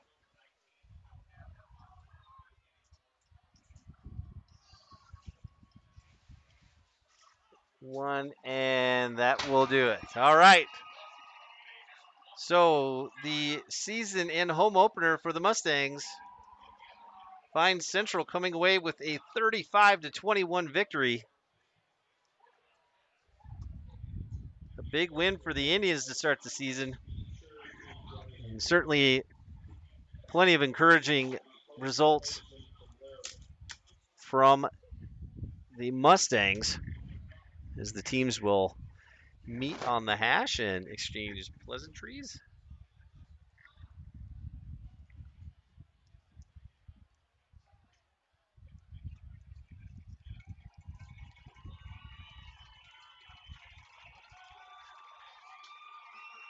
And head to their respective sidelines. So final score here from Casper is 35-21. Central comes away with a road win to begin the season. Mustangs drop to 0-1. Quick scoring recap. Central started off quick. Andrew Johnson, the all-state two-way player for the Indians, took a sweep off the left-hand side and scored from 9 yards out, giving the Indians the lead just a minute and 15 seconds into the season. PAT was good by Tippett to give Central a 7-0 lead. Johnson would score again 4 minutes later. A 53-yard touchdown pass on a quick screen gave the Indians a 14-0 lead going into the second quarter. They would retain that lead coming out of halftime. That's when Natrona really got cranking on offense. Avery Cox with an 18-yard touchdown reception. PAT by Hoppins was good, cutting the Central lead in half, 14-7. Mustangs got the ball back and scored on a 1-yard run by Harrison Talbert. Hoppins added the PAT again, and the score was tied with 3:37 to go in the third quarter. After a turnover, Talbert punched a second touchdown in, and Hoppins follows with the PAT, giving Natrona the lead with 2 minutes to go in the third quarter. But as we got into the fourth quarter, Central got the ball back in good field position, and it was just too much for Natrona to overcome. Brock Storbo caught a 1-yard reception in the end zone for a touchdown. Tippett with the PAT tied the score at 21 all. After a, let's see, I'm trying to think of how Central got the ball back. Well, regardless, Central gets the ball back after the tie score. It was after a punt. A couple big plays, runs up the middle, and a diving catch by Andrew Johnson on the 7-yard line eventually leads to Cummins punching it in from 1 yard out, giving Central the lead 28-21 with 2:08 remaining in the fourth quarter. The kickoff was bobbled and forced out of bounds on the 2, and on the next play, Nate Talich intercepted Harrison Talbert and returned it 6 yards for a touchdown. PAT was good there again. And just like that, in a matter of 6 seconds coming off the clock, Central went from up 7 to up 14, 35-21, which is where our game ended. So Central makes the road trip to Cheyenne or Casper and comes away with a win. The Mustangs will regroup and head down to Cheyenne next week as they take on the Thunderbirds from East. So certainly was an exciting first game of the year. Really, when you just take a step back, boys, it's just nice to have sports back here in Wyoming. So thanks to everybody from all over the country that tuned in. We appreciate you being with us this evening. We'll continue to work to make adjustments and do what we can to bring you a game. Our next game will be in 2 weeks as the Mustangs will host the Laramie Plainsmen here in Casper. So for Zach Nagy, Lance Madzi, and our NCTV crew, as well as our administration and football team here at NCHS. We thank you for being with us, and we'll sign off for tonight. Final score, Cheyenne Central 35, Natrona County Mustangs 21. Good night.